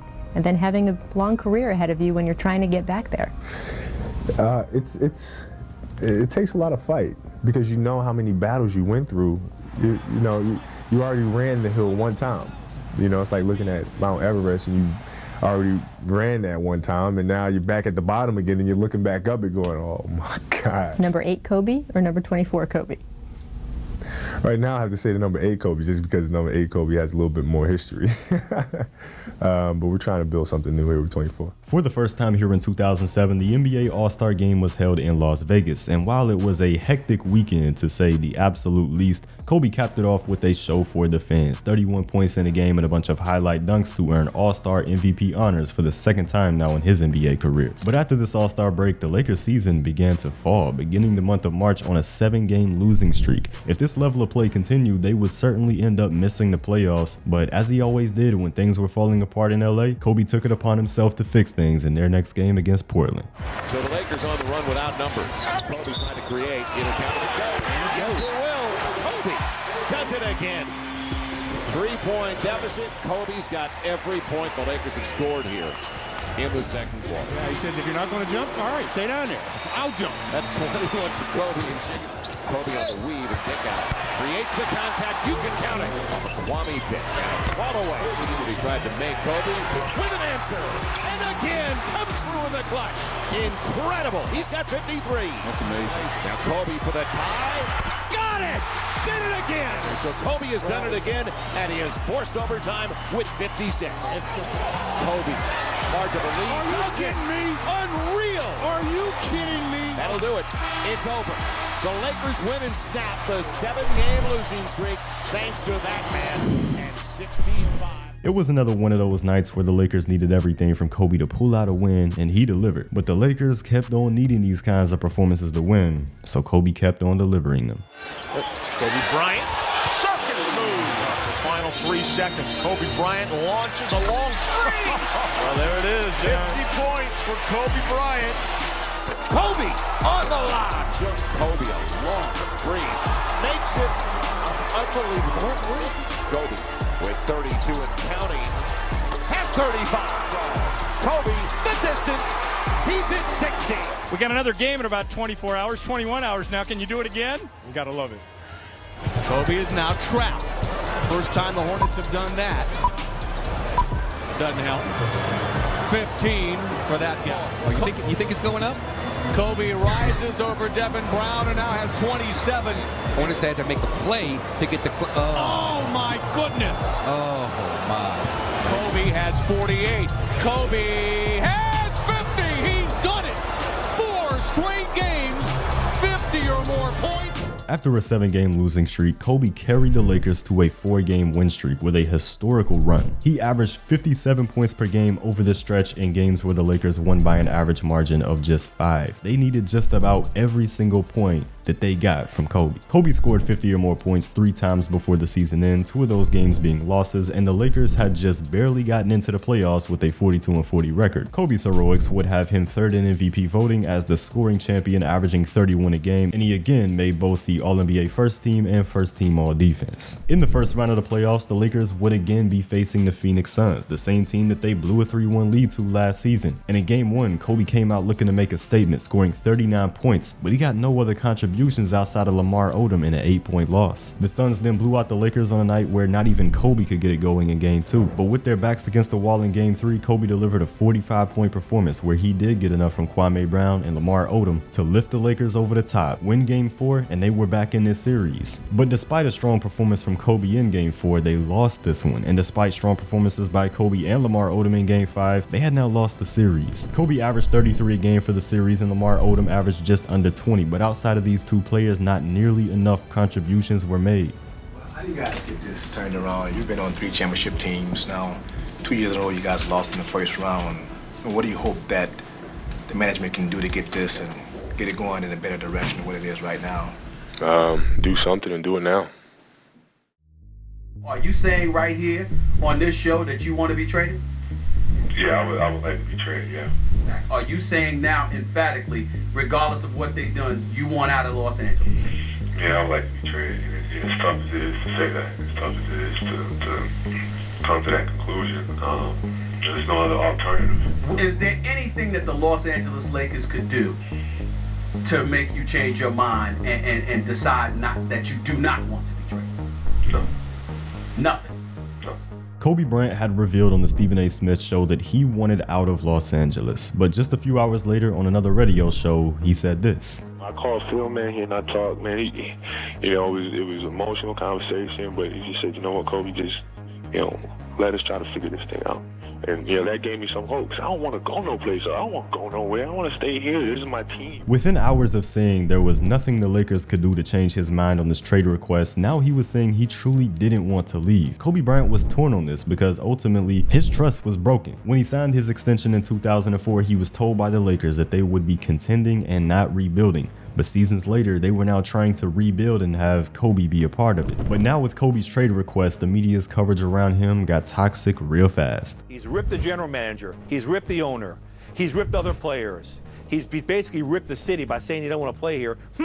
I think they've reached a point of no return. Hello, Lakers, trade him now. It's beyond the point of no return. How much abuse can they take from one guy? And the fact that even on the court, they can't win with him. They've already shown it. They cannot win with him. He doesn't make players around him better. Get rid of him now because you can't win with him. The narrative that Kobe Bryant couldn't make his teammates better and couldn't win without Shaq were now in full force. But while this situation with Kobe was going on in LA, former MVP Kevin Garnett was having his own situation in Minnesota as he requested a trade. And Kevin Garnett had narrowed his 2 options down to the Los Angeles Lakers and the Boston Celtics as to what jersey he would be wearing next season. But he wasn't going to choose the Lakers without first talking to Kobe Bryant. But over that summer, he could never get a hold of Kobe. And because of this, he chose the Boston Celtics. There was now a new contender in the NBA, and it wasn't the LA Lakers, but it was instead their historic rival. The Lakers offseason was highlighted by bringing back Derek Fisher, who had left the team in 2004, but this was all they did. With a disgruntled superstar player who had just requested a trade, they made one move in free agency to get a role player. With Media Day coming up, many speculated if Kobe Bryant was even going to show up. Another wild day at Media Day here for the Lakers. There was a lot of talk about whether Kobe Bryant would show up or not, but number 24 told me for him it was never an issue. But yeah, I'm here. I'm looking forward to it, and Should be an interesting season. Despite all of the question marks around the offseason, Kobe Bryant had shown up to play for the Lakers, and he was going to make the most of the season while trying to trust his front office. And for a team that was expected to hover around 500 this season, they surprised everyone by the new year. The Lakers were 19-11, with Kobe only having to average around 27 points per game for that record. And with a 7-game win streak to begin January, this Laker team was 28-16. But the West was tough this year. That record was only good enough for the 8th seed in the conference, but luckily for Kobe, he finally had some reinforcements on the way. Simply the biggest NBA in-season trade so far this year, as the Lakers acquired talented big man Pau Gasol from the Grizzlies. I have to tip my hat off to Buss and Mitch for going forward with this. The Lakers sent out Kwame Brown, Javaris Crittenton, Aaron McKee, and the draft rights to Marc Gasol, who is playing in Spain, along with 2 future first-round picks to Memphis in his deal. Did LA give up too much to get a guy who has been labeled soft? Is that a trick question? You tell me. They gave up Kwame Brown. Who First cares? rounders. I could care less. Kwame Brown is gone. The City of Angels, Hollywood, just should be celebrated. Throw a parade already, whether you win a championship or not. This man was a bona fide scrub. He can't play. No disrespect whatsoever, but I'm sorry to tell everybody the truth. The man cannot play the game of basketball. Shortly after receiving Gasol, the Lakers went on a 10-game win streak for the first time since 2004, and they finished off the season with a 57-25 record, returning to the top of the Western Conference. With Gasol in the lineup, this team was 22-5 that season. This trade had brought back the Los Angeles Lakers. Kobe had averaged 28 a game on the year, and most importantly to him, it resulted in winning this time, making him a strong candidate for MVP. But before that award was announced, he had a first-round matchup with the Denver Nuggets. With Pau and Kobe out there for the Lakers, this series was never in question. They swept Denver, with Kobe averaging 33 a game on the series and Pau averaging 22, Gasol proving to be a strong second option. The Lakers carried their momentum in the game 1 of the second round against the Utah Jazz, where Kobe scored 38 in the win, and before game 2, Kobe Bryant was recognized for his great season. It is truly my honor to be here today and to present you, Kobe Bryant, from the Los Angeles Lakers, with the NBA Most Valuable Player Award. I couldn't have won this award without the play of my teammates. This is a team award. This isn't an individual award. This is an award that I couldn't have won on my own. If that was the case, I would have won it when I was averaging 40. Kobe, would you like to be a Laker for the rest of your career? Can you say that now? I would like to, absolutely. There have been many performances this year that are MVP worthy, but as it is said, there can only be one. And that one is Kobe Bryant, the recipient of the 2007-2008 NBA Most Valuable Player Award. I love you guys so much. It's been 11, 12 years. We still got many more years to go. We're gonna play until June. I love you. Now let's get this party started. In Game 2, the MVP dropped 34 points in a win to take the 2-0 series lead, and despite 2 more 30-point performances in Game 3 and 4, the Utah Jazz had fought back into the series to even it up. But the Lakers had a strong team performance in Game 5 to secure a win, and in Game 6, they secured a spot in the Western Conference Final behind 34 from Kobe. And their opponent here was one that was familiar to Kobe, the San Antonio Spurs, the defending champions. But in Games 1 and 2, those defending champions were outmatched, a 2-0 series lead for the Lakers before the Spurs fought back to claim Game 3, but the Lakers took Game 4, and Kobe Bryant scored 39 points in Game 5, securing the win and a spot in the NBA Finals. Just like he said a few weeks before after receiving MVP, they would be playing in June. Kobe Bryant had worked his way back near the top of Mount Everest, 4 wins away from a 4th NBA title. Considering where Kobe and his franchise was at last season with the trade request, it was an unbelievable turnaround. In May, you're talking about, you know what, we need to make some changes. In October, these boys are ready. They seem to have convinced you at the time that, you know what, we've got a shot. Right. How is that possible? I tweaked some things in my leadership in terms of trying to instill my DNA into the rest of the team. How did you go about doing that? We all want to know that one. That's something I figured out, buddy. 3 titles, could be a 4th in a matter of weeks. League MVP, could be Finals MVP. And by the way, you go and win the gold this summer. Only one other person has done all of those things in one season, which is Michael Jordan. How you gonna get mad at that comparison? I'm not mad at it. You're talking about the greatest that ever played the game. Okay. Come on. I mean, just let me do me. Right. Just let me do me. But does not Kobe want to be the greatest? Yeah, I want to be compared with Michael Jordan. But don't you want to be the greatest? I want to be the best I can be. Let's go back to the last time you guys won a championship. It's been a while. And then you think about where you are now. Have you thought about that at all? Not once. Not one time? Not one time. Why not? I'm thinking about the next round. Already? Of course. You got at least 5 days. Did you not enjoy it just a little? I'm going to get close to the top of Mount Everest and just lay down and sleep for a week. Not even for a day? Oh, man, you got to keep moving, man. Them boys are tough, man. And Kobe was right. The Boston Celtics, who were the team in his way in the finals, were tough. A 66-win team with the most complete starting five in the NBA. The Celtics vs. Lakers historic rivalry was back in the NBA finals. In game one, the Boston Celtics quickly put their historic defensive prowess on display, holding the Lakers to just 88 points in a win, with Kobe struggling, scoring 24 points on 35% shooting. And while Kobe and the Lakers played better in game two, it still wasn't enough to get a win against this Celtics team. Heading to Los Angeles, they had to defend home court. And the Lakers were fighting hard in game three, entering the fourth quarter down by just 2 points. With Kobe's history of clutch fourth quarters, it would only grow more prominent with 10 points in the final quarter here against the Celtics to get a win that was necessary to stay alive in this series. The Lakers came out on fire in game four, looking to build off that win, up by 18 points by halftime. But the team completely collapsed in the second half, allowing the Celtics to regain the lead and eventually take the game by the end. Another 10-point Kobe fourth quarter wasn't enough this time. Kobe and the Lakers found themselves on the wrong side of a 3-1 series here, and they had to defend home court in game 5, which they did with a great all-around team performance. Now it was all about winning in enemy territory. But through the first 24 minutes of the contest, this one looked already decided. A 35-point first half by the Lakers getting smothered by the Celtics defense. They couldn't overcome the 23-point deficit in the second half, and this one was all over. Kobe, you won the MVP, you led the team to the finals. How do you characterize this season? Well, I mean, the goal was to win a championship. You know, it wasn't to win MVP or anything like that. It was to win a championship. So, you know, from that aspect, we failed. Second place just means you're the first loser. Over the last 5 years, Kobe had been through it all. His reputation was tarnished by an accusation. The media blamed him for running Shaq and Phil out of Los Angeles. He was being labeled selfish and not a winning basketball player through years of not being able to get out of the first round. And now, after finally getting past that point, he lost in the NBA Finals. The narrative that he couldn't win without Shaq continuing to live on, and Shaq himself only added fuel to that fire. Check it, you know how I be. Last week Kobe couldn't do without me. Now that's the difference between first and last place. Kobe, nigga, tell me how my ass tastes. Okay, Kobe, tell me how my ass tastes. Kobe, you can't do it without me. Everybody, Kobe, tell me how my ass tastes. Yeah. Kobe was still on a mission to redeem himself and prove everyone wrong, and that journey really began to take a step up with a team that needed redemption, a nation that needed redemption. When we lost in 2004, it was a heavy blow for us. You know, this is a sport that we dominated for years.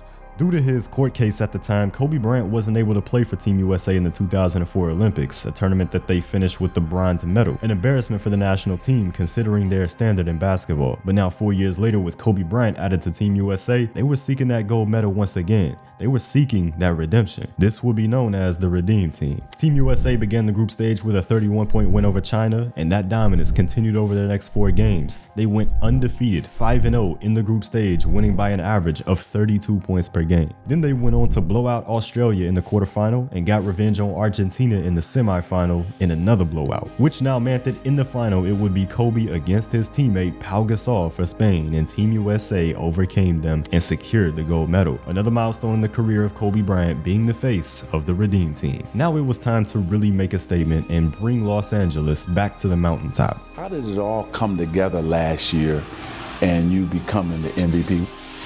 The help when we got Pau Gasol. What will it mean to you to win a championship with this group of guys? Oh, it means everything. Not only are you the best player in the world, you're also the hardest working player in the world. Why do you do it? It's just the will to be better. You know, I love the game, and, you know, it's going to be gone before you know it. Coming into the season, the Lakers had a new dynamic that they didn't have last year, as Andrew Bynum was injured before the arrival of Pau Gasol. But now they would have these two bigs playing next to each other, and the effect of them together was realized instantly. The Lakers began the season with a 23-5 record, their best start to a season since 1999. But their rival out in the East, in Boston, were having the best start to a season in NBA history. The Boston Celtics off to the best start in NBA history. 27-2 with an incredible 19-game winning streak. And these two teams were set to play on Christmas Day in a finals matchup, the Lakers looking to spoil that 19-game winning streak. And they came out energized, particularly Kobe Bryant. It was a tight game, but the Lakers were the ones making the plays down the stretch, a hustle play being the exclamation point to take down the Boston Celtics. And while Bynum deserved a lot of credit for the Lakers' improvement this year, so did Trevor Ariza, who had emerged as such an important role player for the Lakers. He and Andrew Bynum have been huge this season. But in a late January game, where it seemed like everything was going right in LA, Andrew Bynum, who had dealt with injury last season, had another unfortunate moment. Bynum is hurt. Oh no. Oh no. Andrew Bynum, you can hear him screaming in pain. Bynum has suffered an MCL tear and would likely be out for the remainder of the regular season and possibly even the playoffs. A devastating loss considering how well he had played for the Lakers so far this season. The Lakers' upcoming game was set against the Knicks at MSG, basketball's most iconic venue. Kobe had some great performances at MSG in the past, but those were nothing compared to what he did in this game to the Knicks. Kobe dropped 34 points in the first half alone, and by the end of this game, he had 61 points. It was only right that the most points ever scored in a game at MSG was now a title held by Kobe Bryant. Kobe, this building opened in February of 1968.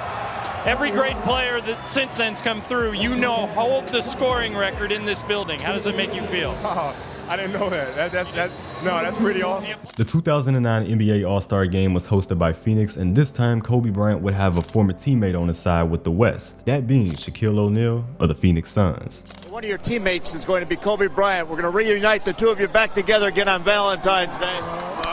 Yeah, what's up, young boy? What's up, man? Yes, sir.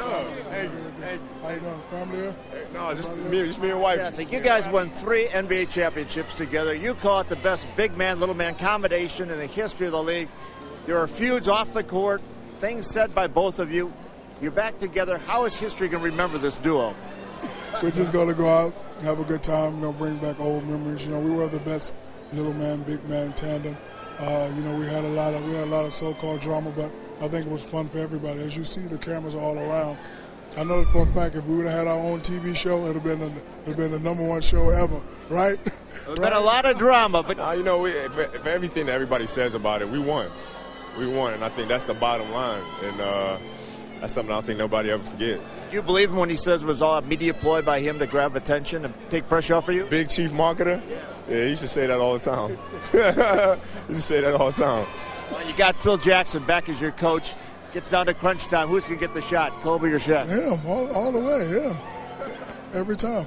Yeah. In that All-Star game, both Shaq and Kobe showed out on the court in the win for the Western Conference All-Stars. Kobe with 27 points and Shaq with 17, with them even connecting for a few baskets just like old times. After the game, they were awarded as co-MVPs for the NBA All-Star game, and as that was announced, Kobe handed the award to Shaq's son Sharif and told him to keep it. Shaq told Kobe no and to keep it himself, but Kobe said he'll get his later. For a pair of former teammates that had a damaged relationship, this was a moment that started to erase all the things that they had been through. But for Kobe and the Lakers, it was business as usual after the break, continuing to work towards winning an NBA championship. Kobe still has something to prove, and the Lakers finished the season with a 65-17 record to secure the first seed in the Western Conference. Kobe with his usual first-team All-Defense and first-team All-NBA. Entering the playoffs, the Lakers took on the 8 seed Utah Jazz. They took games 1 and 2, but let game 3 slip away at the end to have this series at 2-1. But they closed it out over the next 2 games, Kobe averaging 27 a game on this series, and Andrew Bynum had also returned but was playing on limited minutes due to his MCL injury as he was recovering from that. In round 2, the Lakers faced the Houston Rockets, who shocked them to take game 1. But the Lakers bounced back to take game 2 behind 40 points from Kobe, and then game 3 behind 33 from Kobe. But the Rockets refused to go away and even up the series at 2 games apiece, and this continued to be the theme of this series as the Lakers blew out Houston in game 5, but they responded by winning game 6. The Lakers were headed to a game 7 against a team that they should have never let get here, and the Lakers owned that game 7 from start to finish. They made it to the Western Conference Finals again, but this series was a scare. The Western Conference Finals opponent this time for the Lakers was the Denver Nuggets, with 2 of the best scorers in the league in Kobe and Melo going at it for a spot in the finals. Carmelo scored 39 points in the first game, but Kobe outdid him with 40 and outdid him with the win in game 1. But in game 2, Melo flipped the script on him, 34 points to Kobe's 32 in a Denver win. The Lakers now needed to steal a game in Denver, and they did that in game 3 behind another monster Kobe performance, 41 this time around. Denver Denver went on to take Game 4, but the Lakers closed out this series in 6 back-to-back wins. Kobe Bryant putting up 34 a game in the series to make the NBA Finals once again. The only thing standing in the Lakers' way now was the Orlando Magic, led by the Defensive Player of the Year, Dwight Howard. Got my eyes on you too, Kobe.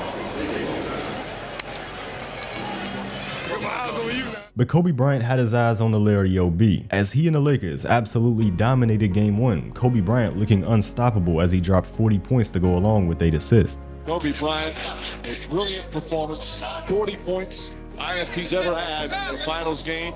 A long night with Dwight Howard. In Game 2, Kobe Bryant was more quiet with 29 points, but that was all he needed to do. Gasol giving the Lakers another 24 and Odom 19. A 2-0 lead in the series, 2 wins away from a championship, and Kobe Bryant laser focused. You're up 2-0.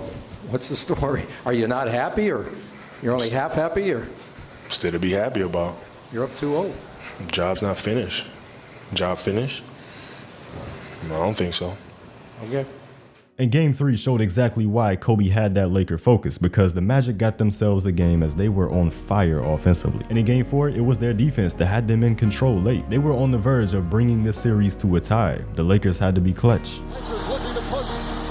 Bryant spinning in the lane, back for Gasol, Freddie pass. Fisher looking, Fisher puts up the 3, ties the game.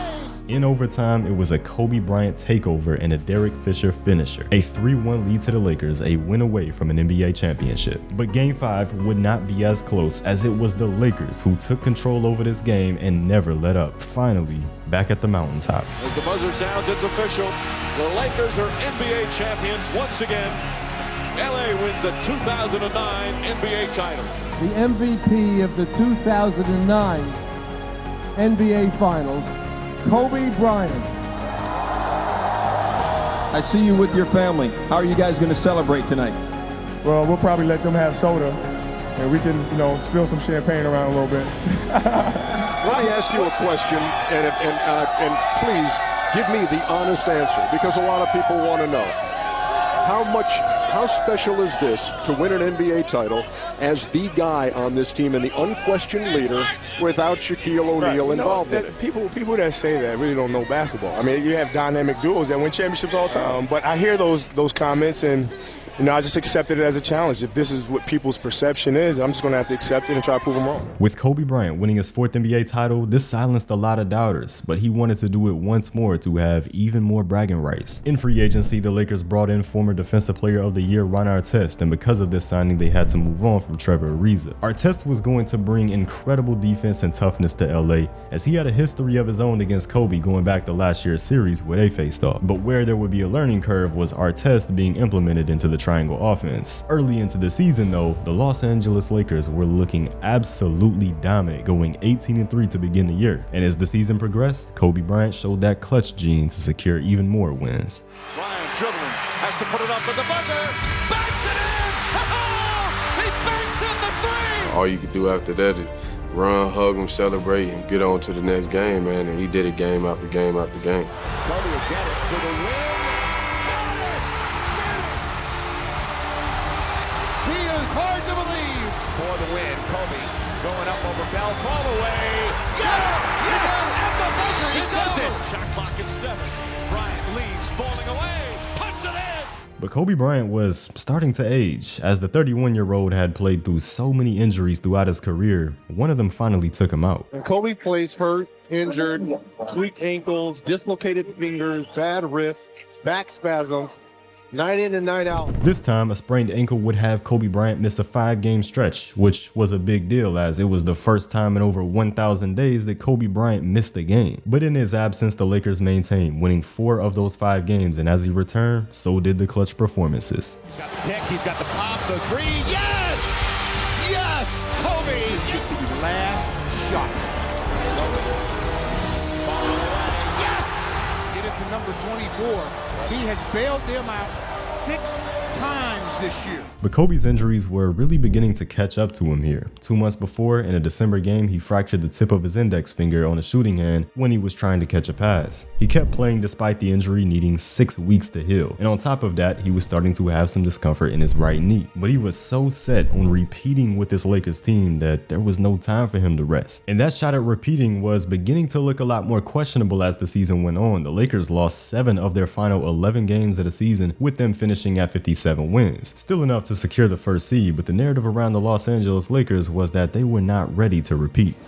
Soft mentality right now. It's expecting that repeating is going to be easy, so everybody's a little fragile right now. But the Lakers had to get right here in this postseason, as they weren't facing your typical 8 seed. They were facing a 50-win Thunder team led by the youngest scoring champion in league history, Kevin Durant. But the Lakers jumped out to a quick 2-0 lead in this series, showing the young team what champions were made of. But off the electric energy from their home crowd in Game 3, the Thunder won their first ever home game in Oklahoma City. And off that, they completely dominated Game 4 to even up the series. But the Lakers responded with a dominant performance of their own in Game 5, and Pau Gasol delivered in the clutch of Game 6. Bryant for the lead, misses. Gasol banks it in with 0.5 of a second remaining. The Lakers got an early challenge here in this series, but their second round opponent Utah Jazz provided much less adversity, as the Los Angeles Lakers swept this team, with Kobe Bryant contributing with at least 30 points in every single one of these 4 games. Despite the fact that he was playing through pain in his knee and a broken finger, he was doing so much to push this team forward. And their Western Conference Finals opponent was the Phoenix Suns. Before this series, Kobe would have fluids in his knee drained, which would help him a lot moving forward in this postseason, which he planned on doing. And as for his finger, he was having to tape it up with a splint.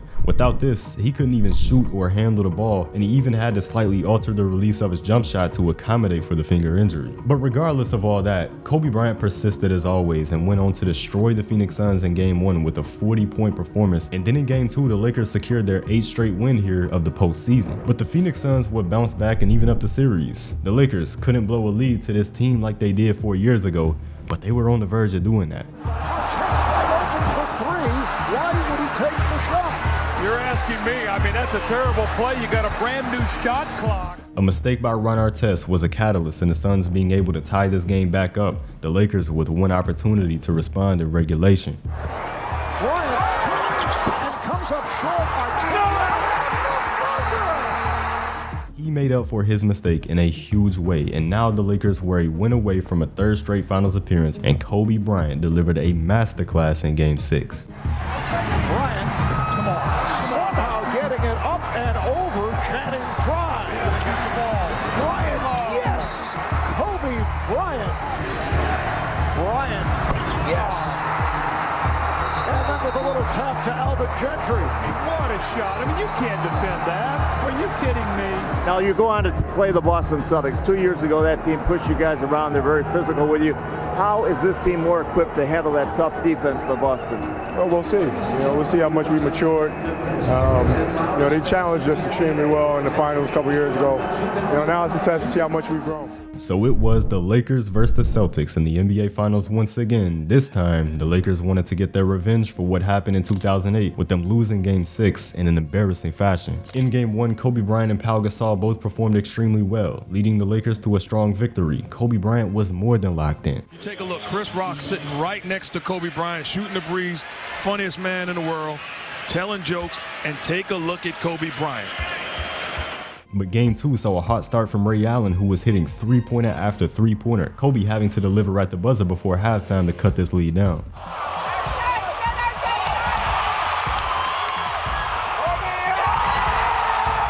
This shot would cut the deficit to 6 for the Lakers, and with the strong 3rd quarter, they were able to tie this game back up. But the Boston Celtics took over the 4th quarter. This was a series, and it was heading to Boston. Here in Boston, behind the strong first 3 quarters by Kobe Bryant, where he scored 25 points, the Lakers had control over this game, and it was Derek Fisher who stepped up big in the final quarter to fight off a Celtics comeback. All they needed now was 2 games. But the Lakers struggled to get their contributions outside of Kobe and Pau in Game 4, and with that, the Celtics took advantage and evened up the series. They had had one more game at home here with Game 5, and they wanted to win it. And this series just continued to be a fight. The Lakers were down 6 points at halftime in this pivotal game, but Kobe Bryant was electrifying in the third quarter, scoring 19 points on just 9 shots. But regardless of that, the Lakers were never able to take control over this game, and Boston had won the most pivotal game here of the series. Down 3-2 and let a couple opportunities slip away, but it is what it is. Now you go home, you got 2 games at home that you need to win, and pull your boots up and get to work. Back at home in the Staples Center for Game 6, the Lakers were dominant from start to finish. A great team performance, getting contributions everywhere to hand the Celtics a devastating 22-point loss to force a Game 7.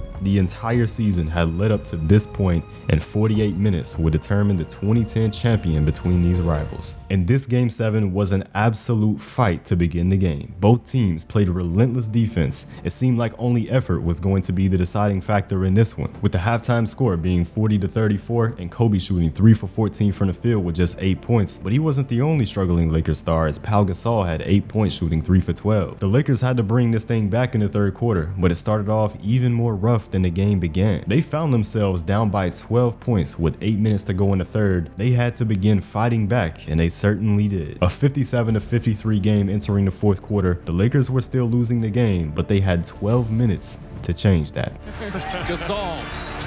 Count it and a foul. Gasol. Inside Artest. Count it and a foul. Back out Fisher. Fisher for 3. Bang! Tie game. Bryant on the pull-up. Puts it in. 4-point Laker lead. Backs in, spins, fake. Shot. It's good. Gasol got it to go. Bryant looking. Artest, that's a 3. Bang! After a massive shot by Ron Artest, it was Sasha Vujacic who was still in the game at the free throw line. Rondo fakes, dribbles, puts up the 3, won't go. Rebound to Gasol, kicks it out to Odom. Odom throws it ahead. The Lakers repeat back-to-back titles. The LA Lakers, the 2010 NBA champions.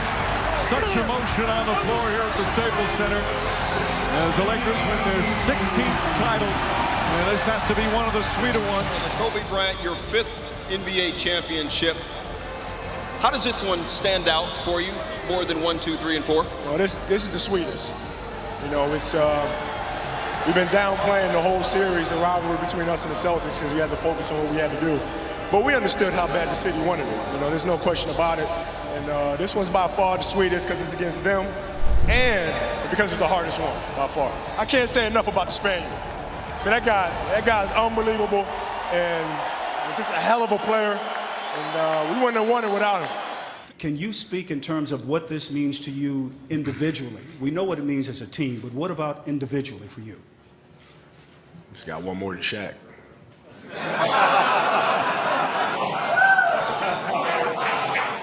So you can take that to the bank.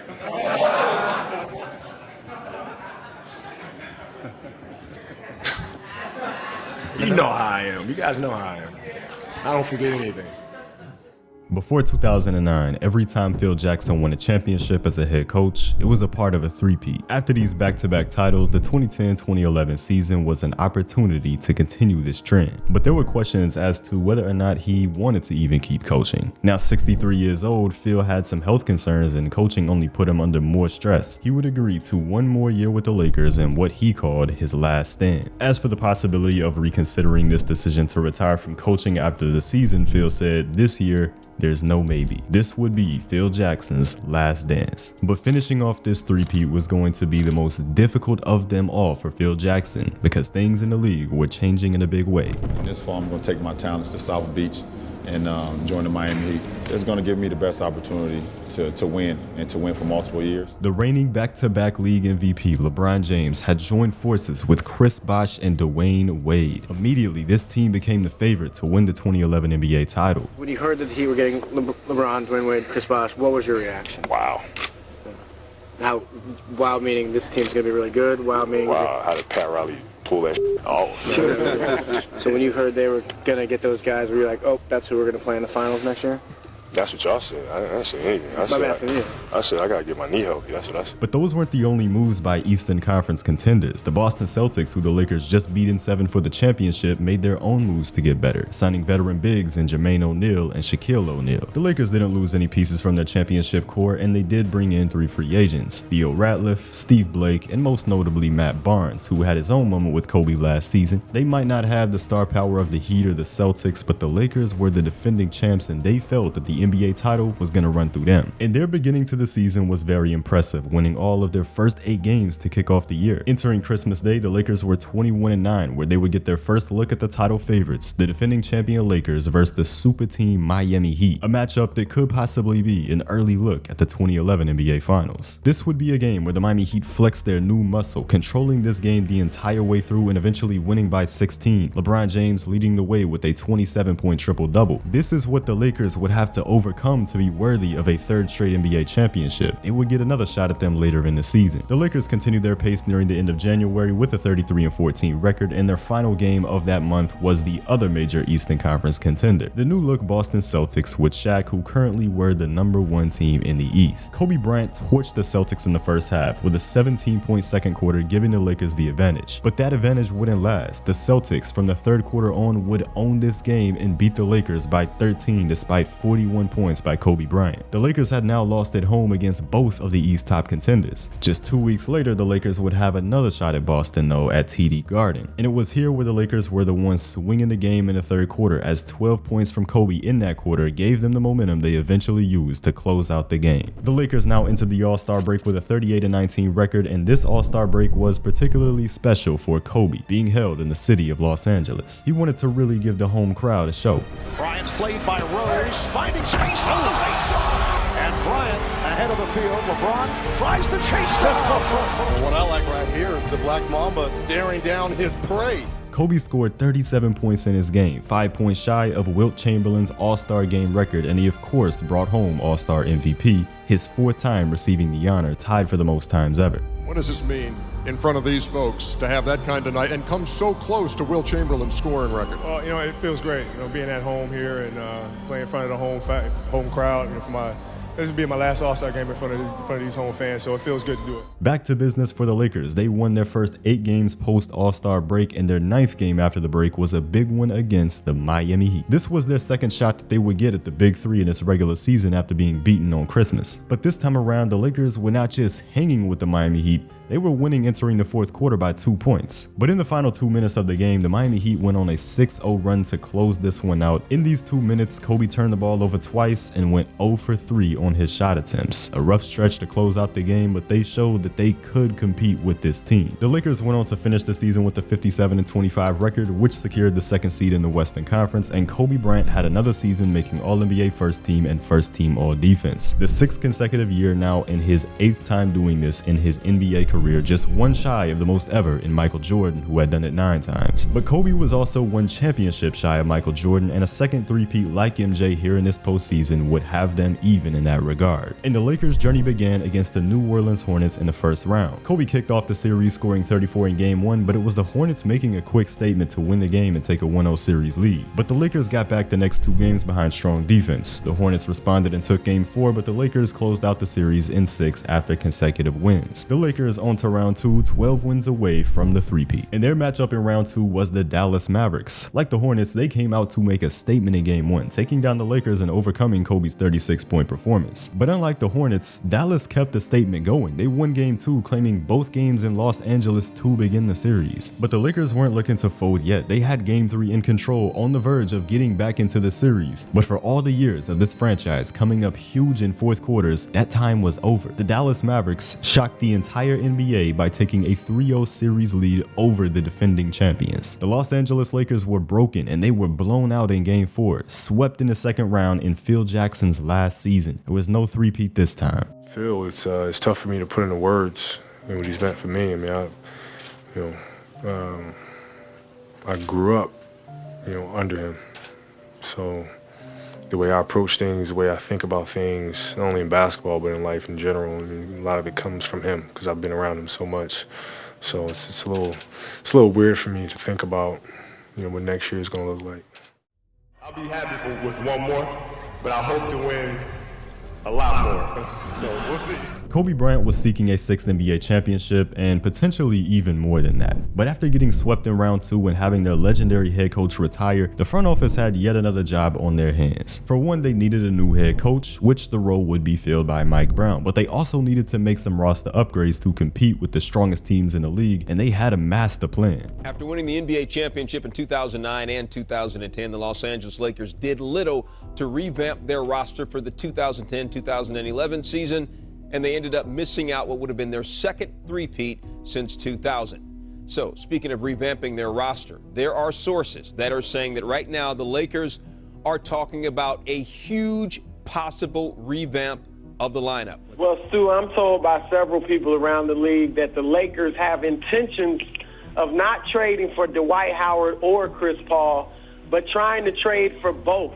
These were wild ambitions for the Lakers, but it was actually possible. Both Paul and Howard wanted to be traded from their teams, and using the assets the Lakers had in Pau Gasol, Lamar Odom, and Andrew Bynum, they could make trades for both players. A big three of Chris Paul, Kobe Bryant, and Dwight Howard would be strong competition for Dwayne Wade, LeBron James, and Chris Bosh in Miami, maybe even better than them. And on December 8th of 2011, the day that the league had finally come to an agreement that would end the ongoing lockout, the Los Angeles Lakers initiated step 1 of their master plan. The Chris Paul trade was made official in a 3-team deal between the Lakers, Hornets, and Rockets. The Lakers would receive Chris Paul, with the Hornets receiving Lamar Odom, Luis Scola, Kevin Martin, and Goran Dragic, and the Rockets receiving Pau Gasol. This trade was a win for every team involved. The Hornets were compensated strongly for CP3, who was on an expiring deal. The Rockets received a much-needed big man, and the Lakers got Chris Paul while still having enough assets to pull the trigger on a Dwight Howard trade with Andrew Bynum still on the roster. But less than 3 hours after this trade was agreed on, this trade was vetoed by none other than NBA Commissioner David Stern. Because the New Orleans Hornets were sold to the NBA in the prior year, the NBA and their representatives could act as the owners of the team, giving David Stern the power to call off the trade from the Hornets side, which is exactly what he did. After this trade was called off, the ramifications for the Lakers were felt. Lamar Odom felt disrespected that they were going to trade him, and now he didn't want to be a part of the team anymore. He was subsequently traded to the Dallas Mavericks for a first-round pick that would likely end up being a much later pick and a trade exception. A key piece traded for seemingly nothing. And just days after that, a trade went through between the Hornets and Clippers that sent Chris Paul to the Clippers.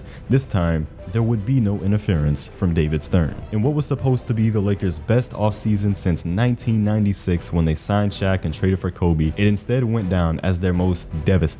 The Lakers would enter the 2011-2012 season with a downgraded roster and a damaged morale. But Kobe Bryant had himself a strong beginning to the season. He scored 48 points on the Phoenix Suns in a win, where after the game he told reporters not bad for the 7th best player in the league, referring to ESPN's preseason player rankings that placed him at number 7. And Kobe's statement only continued onward. He scored 40 on the next night against the Jazz, 42 in the next game versus the Cavs, and 42 again the night after that against the Clippers. For the 6th time in his NBA career, he had a stretch of at least 4 games scoring 40 or more points. The Lakers went on to have an underwhelming 20-14 record by the All-Star break, but in one of those games leading up to the break, Kobe made more history in his storied career. Bryant for 2, got it, and that was it.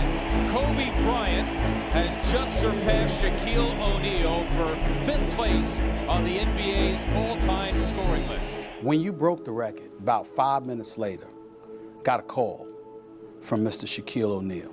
Who, you did? Yes, I did. Who wanted to extend a congratulations to you for being the greatest Laker of all time. Those were his exact words. So to hear those words coming from him, means a little bit more than, them coming from another player. The 5th leading scorer in NBA history. You hear that, how does that make you feel? Well, it means I played a lot of basketball. It means I played a lot of basketball, and I've been very fortunate, throughout my career to play on some great teams and also have great mentors, and learned a lot, worked extremely hard, and been fortunate enough to avoid any serious injuries. So just feel very blessed. The Los Angeles Lakers had a much better second half of the season after the All-Star break, holding down a 41-25 record, which was good enough to secure the 3rd seed in the Western Conference for a playoff matchup against the Denver Nuggets. And back-to-back 30-point games from Kobe gave the Lakers a quick 2-0 series lead, but as the series shifted to Denver, they took Game 3. A great team performance in Game 4, though, meant another win for the Los Angeles Lakers. And despite a 43-point game from Kobe in Game 5 and another 30-point game from him in Game 6, the Lakers had dropped consecutive games, allowing this team to get back into the series and force a Game 7. The Lakers would prevail in Game 7, but this was a bad look to have their series go to 7 games in round 1. Their round 2 matchup in the Oklahoma City Thunder, seeing that series and having a lot of confidence that they could take them out. It had been 2 years since the Lakers had seen this team now in the postseason, and now Kevin Durant and Russell Westbrook were some serious stars in this league, and they combined to take Game 1. Game 2 was much tougher, but OKC took that one as well. Back at Staples Center for Game 3, the Lakers defended home court behind 36 points by Kobe and 38 in Game 4 by Kobe, which wasn't enough for the Lakers, who came up short. Facing elimination in Game 5, Kobe gave it everything he had, scoring 42 points, but this wasn't enough to beat the Thunder, a series loss in just 5 games, giving a demoralizing season a demoralizing ending. While Kobe Bryant was in London bringing home another gold medal for Team USA, back in Los Angeles, the Lakers were making moves to upgrade this roster after that devastating 2011 offseason. ESPN.com's Mark Stein is reporting Steve Nash is joining Kobe Bryant in the LA Lakers backcourt. The free agency period began with the signing of Steve Nash in a sign-and trade. Nash was coming off his 8th career All-Star appearance, averaging 12 points and 10 assists per game, but being 37 years of age was a pretty significant concern. He wasn't the Chris Paul that they wanted, but they brought in a much-needed point guard. They then brought in Antoine Jamison, another older guy who was 36 years old, coming off a 17-point-per-game season in Cleveland. Most importantly, he was motivated to win. But the Lakers weren't done. They were looking to build a serious contender that could compete with Miami as they made their biggest move of the offseason. And it looks like Dwight Howard is on the move, a deal that just really came about over the last couple of hours.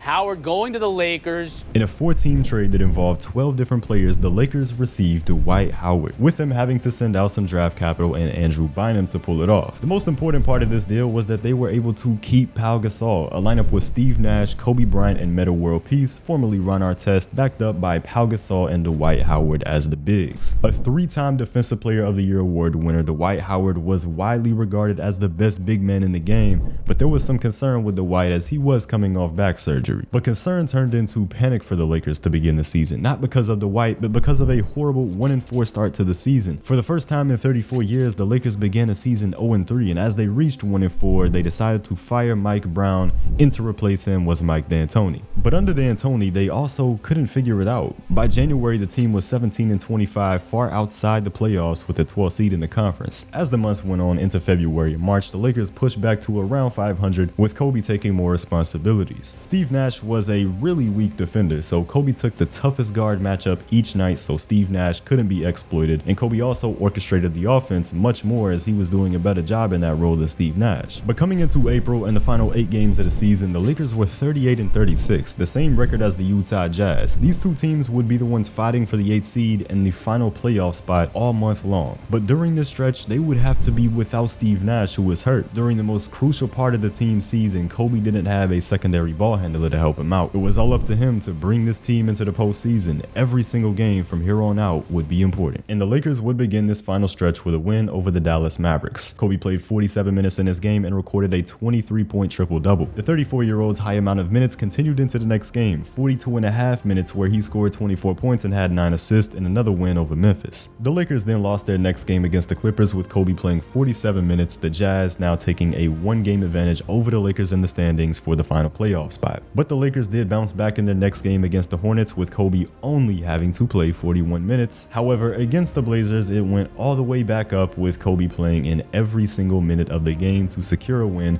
while recording a stat line that had never been recorded in the history of the NBA. But there was starting to be concern over how many minutes Kobe Bryant was playing. What's going on? Why are you playing so many minutes? At this point in time in the season, we really don't have much of an option, much of a choice. I mean, this is it's do or die time for us now, and we're still, Steve going down to injury, I think, really, puts more pressure on me to be out there and playing the majority of the game and playmaking and scoring and doing things of that nature. Outsiders were not the only ones with their concerns over Kobe's minutes and mileage. The Los Angeles Lakers organization had their concerns as well. Antoine Jamison would see him in the locker room and say that he had never seen someone that worn down in his NBA career. Pau Gasol was hoping that all these minutes wouldn't affect him in a negative way down the road. Dwight Howard said to staff, "We gotta protect him," and head coach Mike D'Antoni would beg Kobe to come out of games to get some rest, to which Kobe always rejected, saying, "I'll tell you when I need to come out." Even the GM Mitch Kupchak had a conversation with him about his minutes, but Kobe insisted it's what had to be done. He was putting his body through hell as he always had, and he was doing it again here because he desperately wanted to make the playoffs. But now, 34 years old, his body wasn't responding the same as it used to. He was exhausted, he was hurting, having issues with his right ankle, so he compensated more to the left. But his team needed him if they were going to make the postseason, and he was determined to make that happen at all costs. On Kobe Bryant, Lakers athletic trainer Gary Vitti said, "That's what makes him Kobe Bryant. Kobe is not the most talented player, and he'll tell you that. But there are certain things that separate Kobe from the rest of the pack. I don't think anybody would have been able to stop him." The next game against the Golden State Warriors would be crucial to win for the Lakers, as the Utah Jazz had dropped the game, meaning if the Lakers won this game, they controlled their own destiny of getting into the playoffs. So once again, Kobe was set on playing the whole game. And he did play every minute of the first half, but early into the third quarter, he had an injury scare. Spinning in trouble. Oh, and he's limping, he's hurt. Kobe's hurt. Kobe hyperextended his left knee as the crowd went silent. He did his best to walk it off, and he refused to come out of the game, continuing to play every single minute of the third quarter as he fought for this win. Kobe continued to play every minute of this game up until late in the fourth quarter. Bryant again going to work, falls down. Again, he's struggling.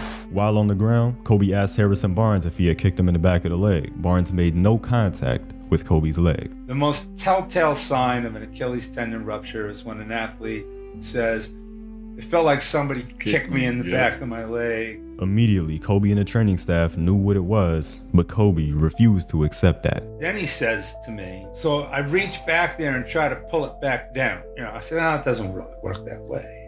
He goes, "Yeah, I know." He goes, I've been trying to walk on my heel to see if I could run on my heel, see if I could play that way." I said, "It don't work that way." He goes, "Well, can we go in the back and maybe you could tape it up? I could finish the game."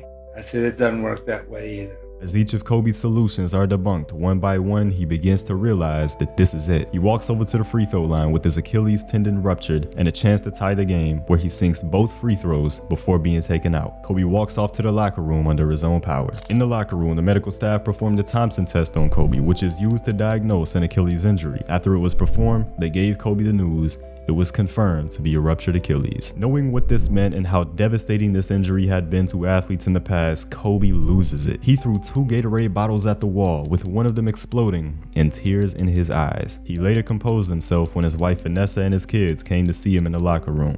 He didn't want his daughters to see him in pain. They told us probable torn Achilles. Are you pretty convinced that's what it is?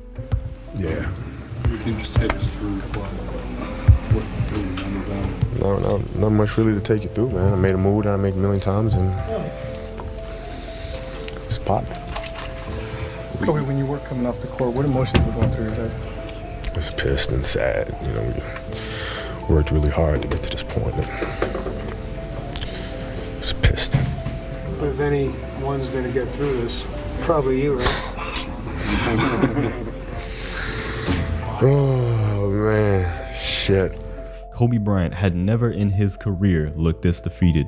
All he wanted to do was push his team into the playoffs, and that burning desire led to one of the most tragic injuries in sports. The Lakers were devastated. Their concern all along ended up being legitimate. Kobe Bryant had pushed himself past the limit. The Los Angeles Lakers, following their win against Golden State, would not let Kobe's heroics be unavailing. They went on to win their next 2 games to make the NBA playoffs. Kobe started what seemed to be an impossible job, and his teammates finished it off for him. The Lakers would be swept in the first round by the Spurs without Kobe, but now there were so many questions around the 34-year-old Laker legend and his devastating injury. I've watched you play since high school. The look on your face, I've never seen that look before on your face. Being in the moment, I knew what happened.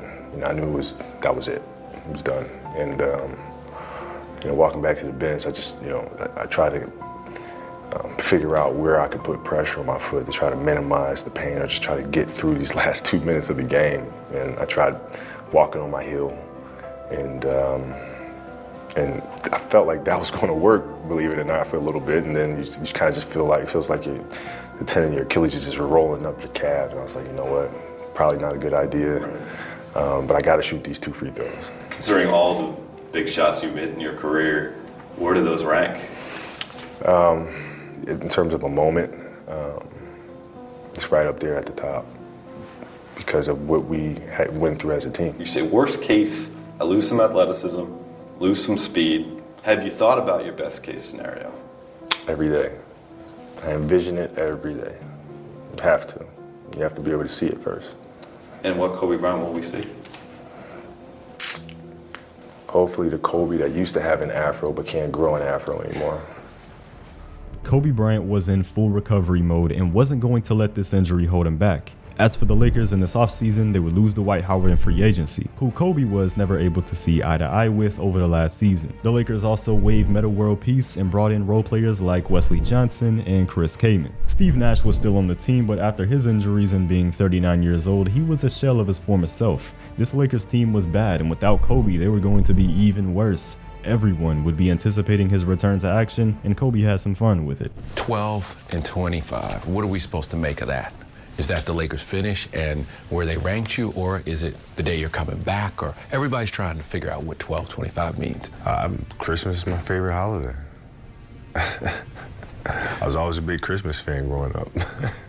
But Christmas came early for NBA fans as Kobe Bryant would make his return on December 8th. It only took 8 months from the time the injury occurred for Kobe to be back on the court. It was a quiet game, scoring just 9 points, but everyone was excited to have him back. They knew that he was going to pick it back up. And in the next game, he did that, scoring 20 points, showing that he could also still be explosive.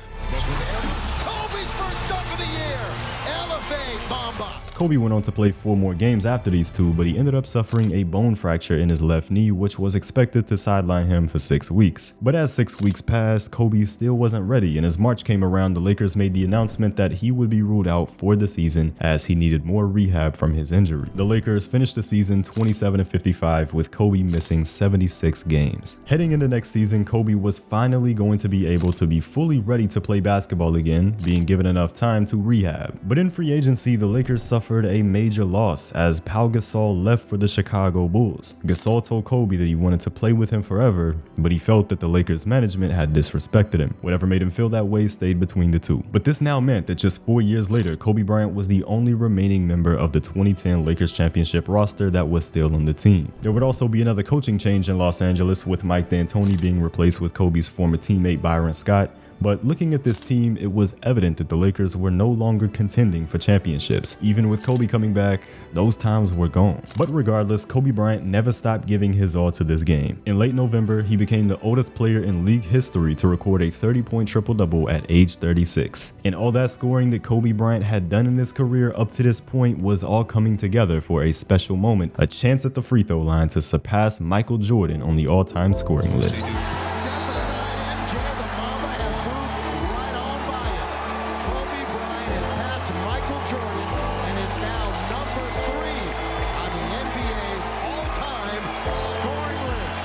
It's been such an evolution, and now I appreciate the game even more. Because it has a certain finality to it. It's like when moments like this come around, you're really overjoyed by it. At the same time, that the end is is pretty near. And that was only becoming more evident as against the New Orleans Pelicans, Kobe injured his right shoulder, which they didn't know at the time was a tear in his rotator cuff. Kobe Bryant, being the way he is, played through the pain in the shoulder. As for the rest of the game, he would dribble, shoot, and pass with his left hand. Even in year 19, he was giving the game everything. After his injury was discovered to be a torn rotator cuff, Kobe would have a season-ending surgery on his shoulder. The Lakers went on to finish the season with a 21-61 record. Kobe says he's still not sure if he wants to retire after next season, which will be the final year of his contract. Entering year 20 and the final year of his contract, there was uncertainty around Kobe Bryant's future in basketball. This may be the end of the line for his illustrious career, but nobody truly knew. What was known though was that Kobe Bryant was going to play this season. Unfortunately, this season began as a struggle for the Lakers, and not just for the Lakers, but also Kobe. At 37 years old, he was struggling to play like he used to, and a month into the season, a big announcement finally came. Basketball superstar Kobe Bryant announcing his retirement last night, saying this season, his 20th in the NBA, will be his last. Finally, I just had to accept the fact that I don't want to do this anymore. You know, and I'm okay with that. Alongside his announcement, Kobe released a letter to the fans and a letter to the sport of basketball that was so powerful it went on to win an Oscar. This season is all I have left to give. My heart can take the pounding. My mind can handle the grind. But my body knows it's time to say goodbye. And that's okay. I'm ready to let you go. Love you always. Kobe.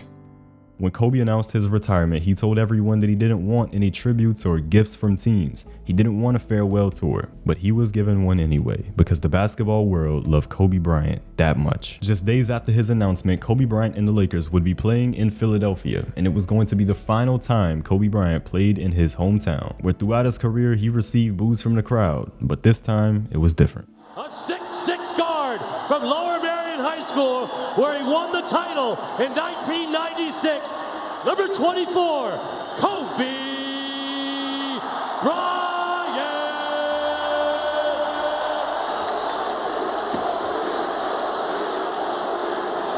Later that month, the Lakers played in Boston, in what would be Kobe's final game there, another environment that had been so hostile towards him in all his years in the league. 6'6" from Lower Merion High School, playing his final game in Boston, number 24, Kobe Bryant. Teams made tribute videos for Kobe Bryant and celebrated him, even the ones that got their ass kicked so many times by Kobe, like the Spurs and the Kings. And the Warriors tribute was extra special, as it featured the man who saw something special in Kobe Bryant back in 1996. 20 years ago, it's a long time ago, I had an opportunity to meet a 17-year-old kid who had the dream to be one of the greatest players of all time. I saw something really special in you. And it didn't have to do so much with your enormous skill at 17 years of age.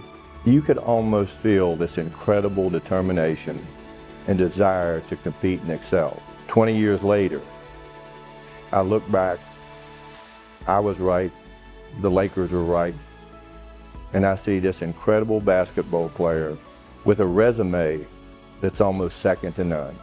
There are millions of kids throughout the world that you have inspired to be another Kobe Bryant. But tonight is our chance to say goodbye to this incredible player who has changed the landscape of the NBA. And against the Charlotte Hornets, he was addressed by his greatest mentor, Michael Jordan.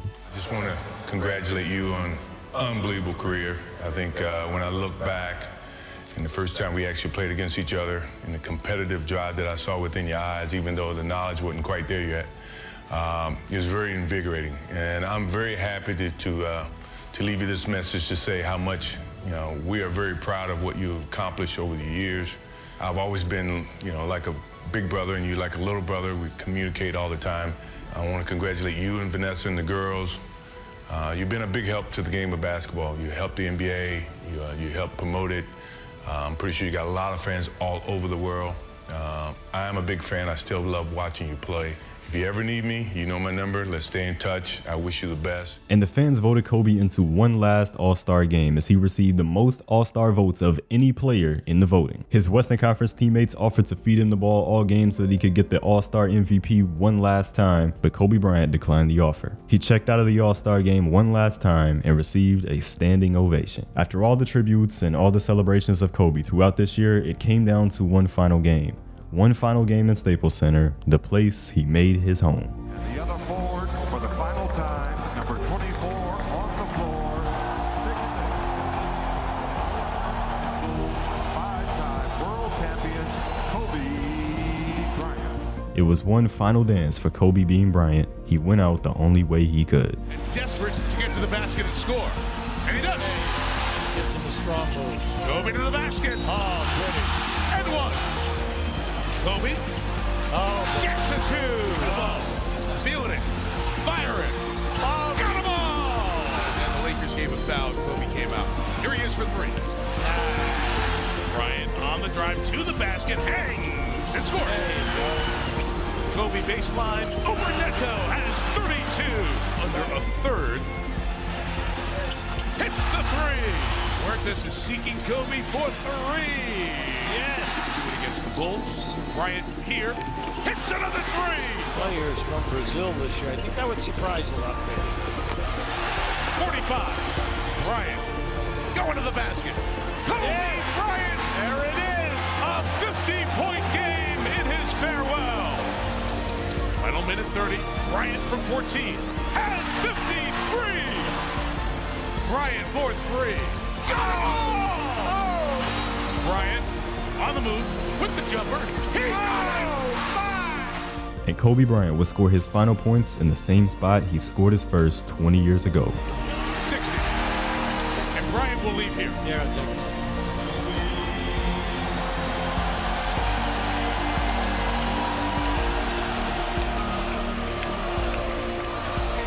As you look around the building, there are plenty of cheers, also some tears. As the Lakers won in a thriller against the Jazz on Kobe's final night, he gave the fans a final message. I can't believe how fast 20 years went by. I mean, this is crazy. This is absolutely crazy. And, you know, to be standing here at center court with you guys, my teammates behind me, and appreciating all this, you know, the journey that we've been on.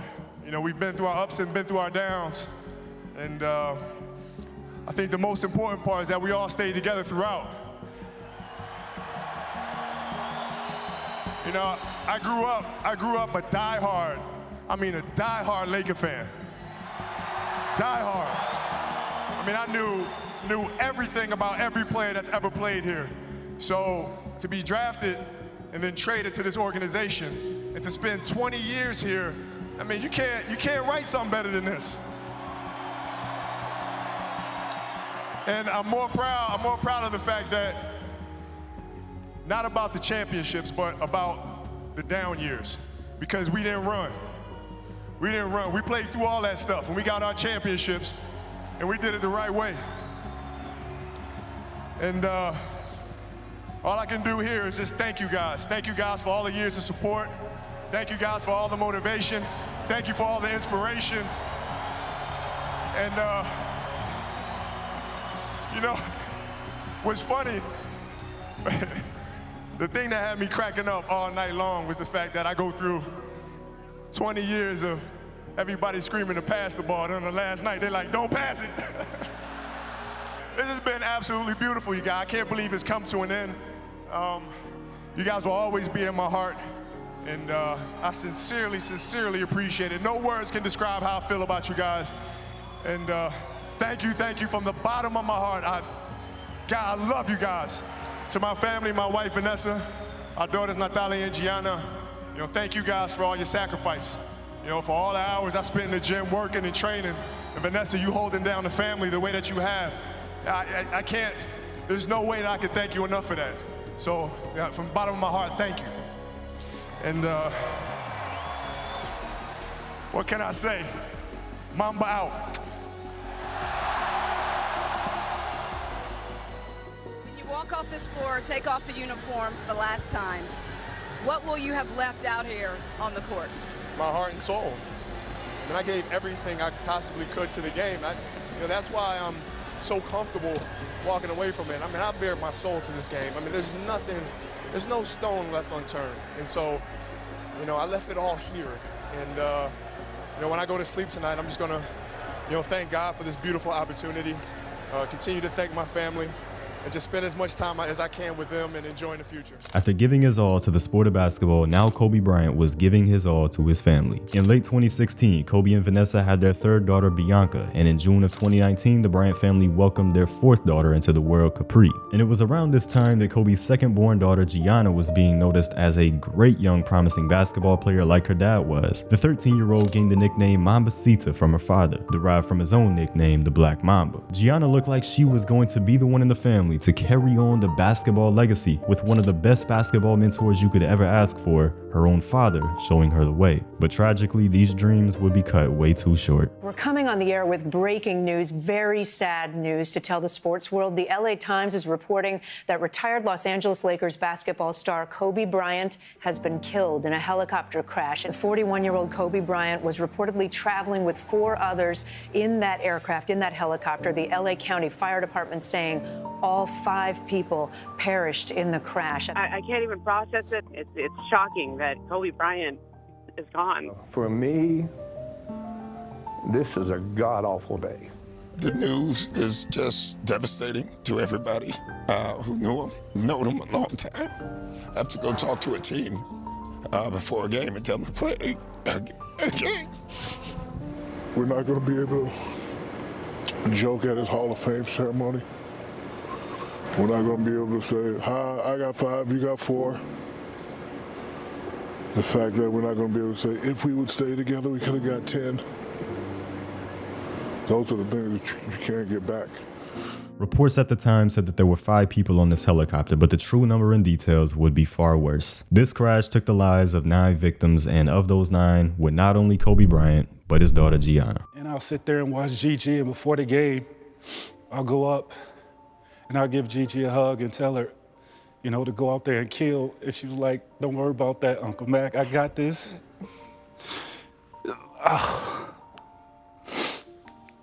And she was special, man. She was special. She was built like Kobe. Her mannerism, everything. I mean, just to watch her play, it was like watching a young Kobe. The move, she had a fadeaway at 13 years old. I'm watching this girl, and it just looks like her dad out there. I'm like, damn, she's gonna be special. And she's not gonna get that opportunity. Kobe Bryant's passing was an absolute tragedy. He impacted so many people around the world, and he especially impacted all those around him. As many of you know, Kobe and I had a very complex relationship throughout the years. Kobe and I pushed one another to play some of the greatest basketball of all time. In truth, Kobe and I always maintained a deep respect and a love for one another. The day Kobe gained my respect was the guys were complaining. Said, Shaq, Kobe's not passing the ball. I said, I'll talk to him. I said, Kobe, there's no I in team. And Kobe said, I know, but there's an in me in that motherfucker. Kobe, you're heaven's MVP. I love you, my man, till we meet again. Rest in peace, Kobe. In the game of basketball, in life, as a parent, Kobe left nothing in the tank. He left it all on the floor. Kobe was my dear friend. He was like a little brother. Everyone always wanted to talk about the comparisons between he and I just wanted to talk about Kobe. When Kobe Bryant died, a piece of me died. Please rest in peace, little brother. He isn't going to be here to drop Bianca and Capri off at pre-K or kindergarten. He isn't going to be here to tell me to get a grip V when we have to leave the kindergarten classroom or show up to our daughter's doctor's visits for my own moral support. He isn't going to be able to walk our girls down the aisle or spin me around on the dance floor while singing PYT to me. But I want my daughters to know and remember the amazing person, husband, and father he was. God knew they couldn't be on this earth without each other. He had to bring them home to heaven together. We love you both and miss you forever and always. Mommy. Over a year after his passing in May of 2021, Kobe Bryant was inducted into the Basketball Hall of Fame, where he was introduced by Michael Jordan, and Vanessa delivered a speech on Kobe's behalf. You once told me, if you're going to bet on someone, bet on yourself. I'm glad you bet on yourself, you overachiever. You did it. You're in the Hall of Fame now. In February of 2024, the Lakers revealed their first of what would be 3 statues of Kobe Bryant outside Crypto.com Arena, formerly known as Staples Center. It was Kobe Bryant's pose as he walked off the floor after scoring 81 points. In August of 2024, the Lakers revealed their second statue. This statue was of Kobe and his daughter Gigi. There will be one more statue made of Kobe Bryant in the near future. He is forever immortalized and will never be forgotten. Legends live forever, and Kobe Bryant is a legend. Once upon a time, there was a young basketball player who had dreams of becoming one of the greatest basketball players of all time. He worked day and night, every day, for years and years and years and years and years. And as time went on, 20 years had passed, and he felt that he had accomplished all that he set out to accomplish. But what he come to realize is that the goal that he set out initially of becoming the greatest of all time was a very fickle one. And when he realized that the most important thing in life is how your career moves and touches those around you and how it carries forward to the next generation. But he realized that's what makes true greatness.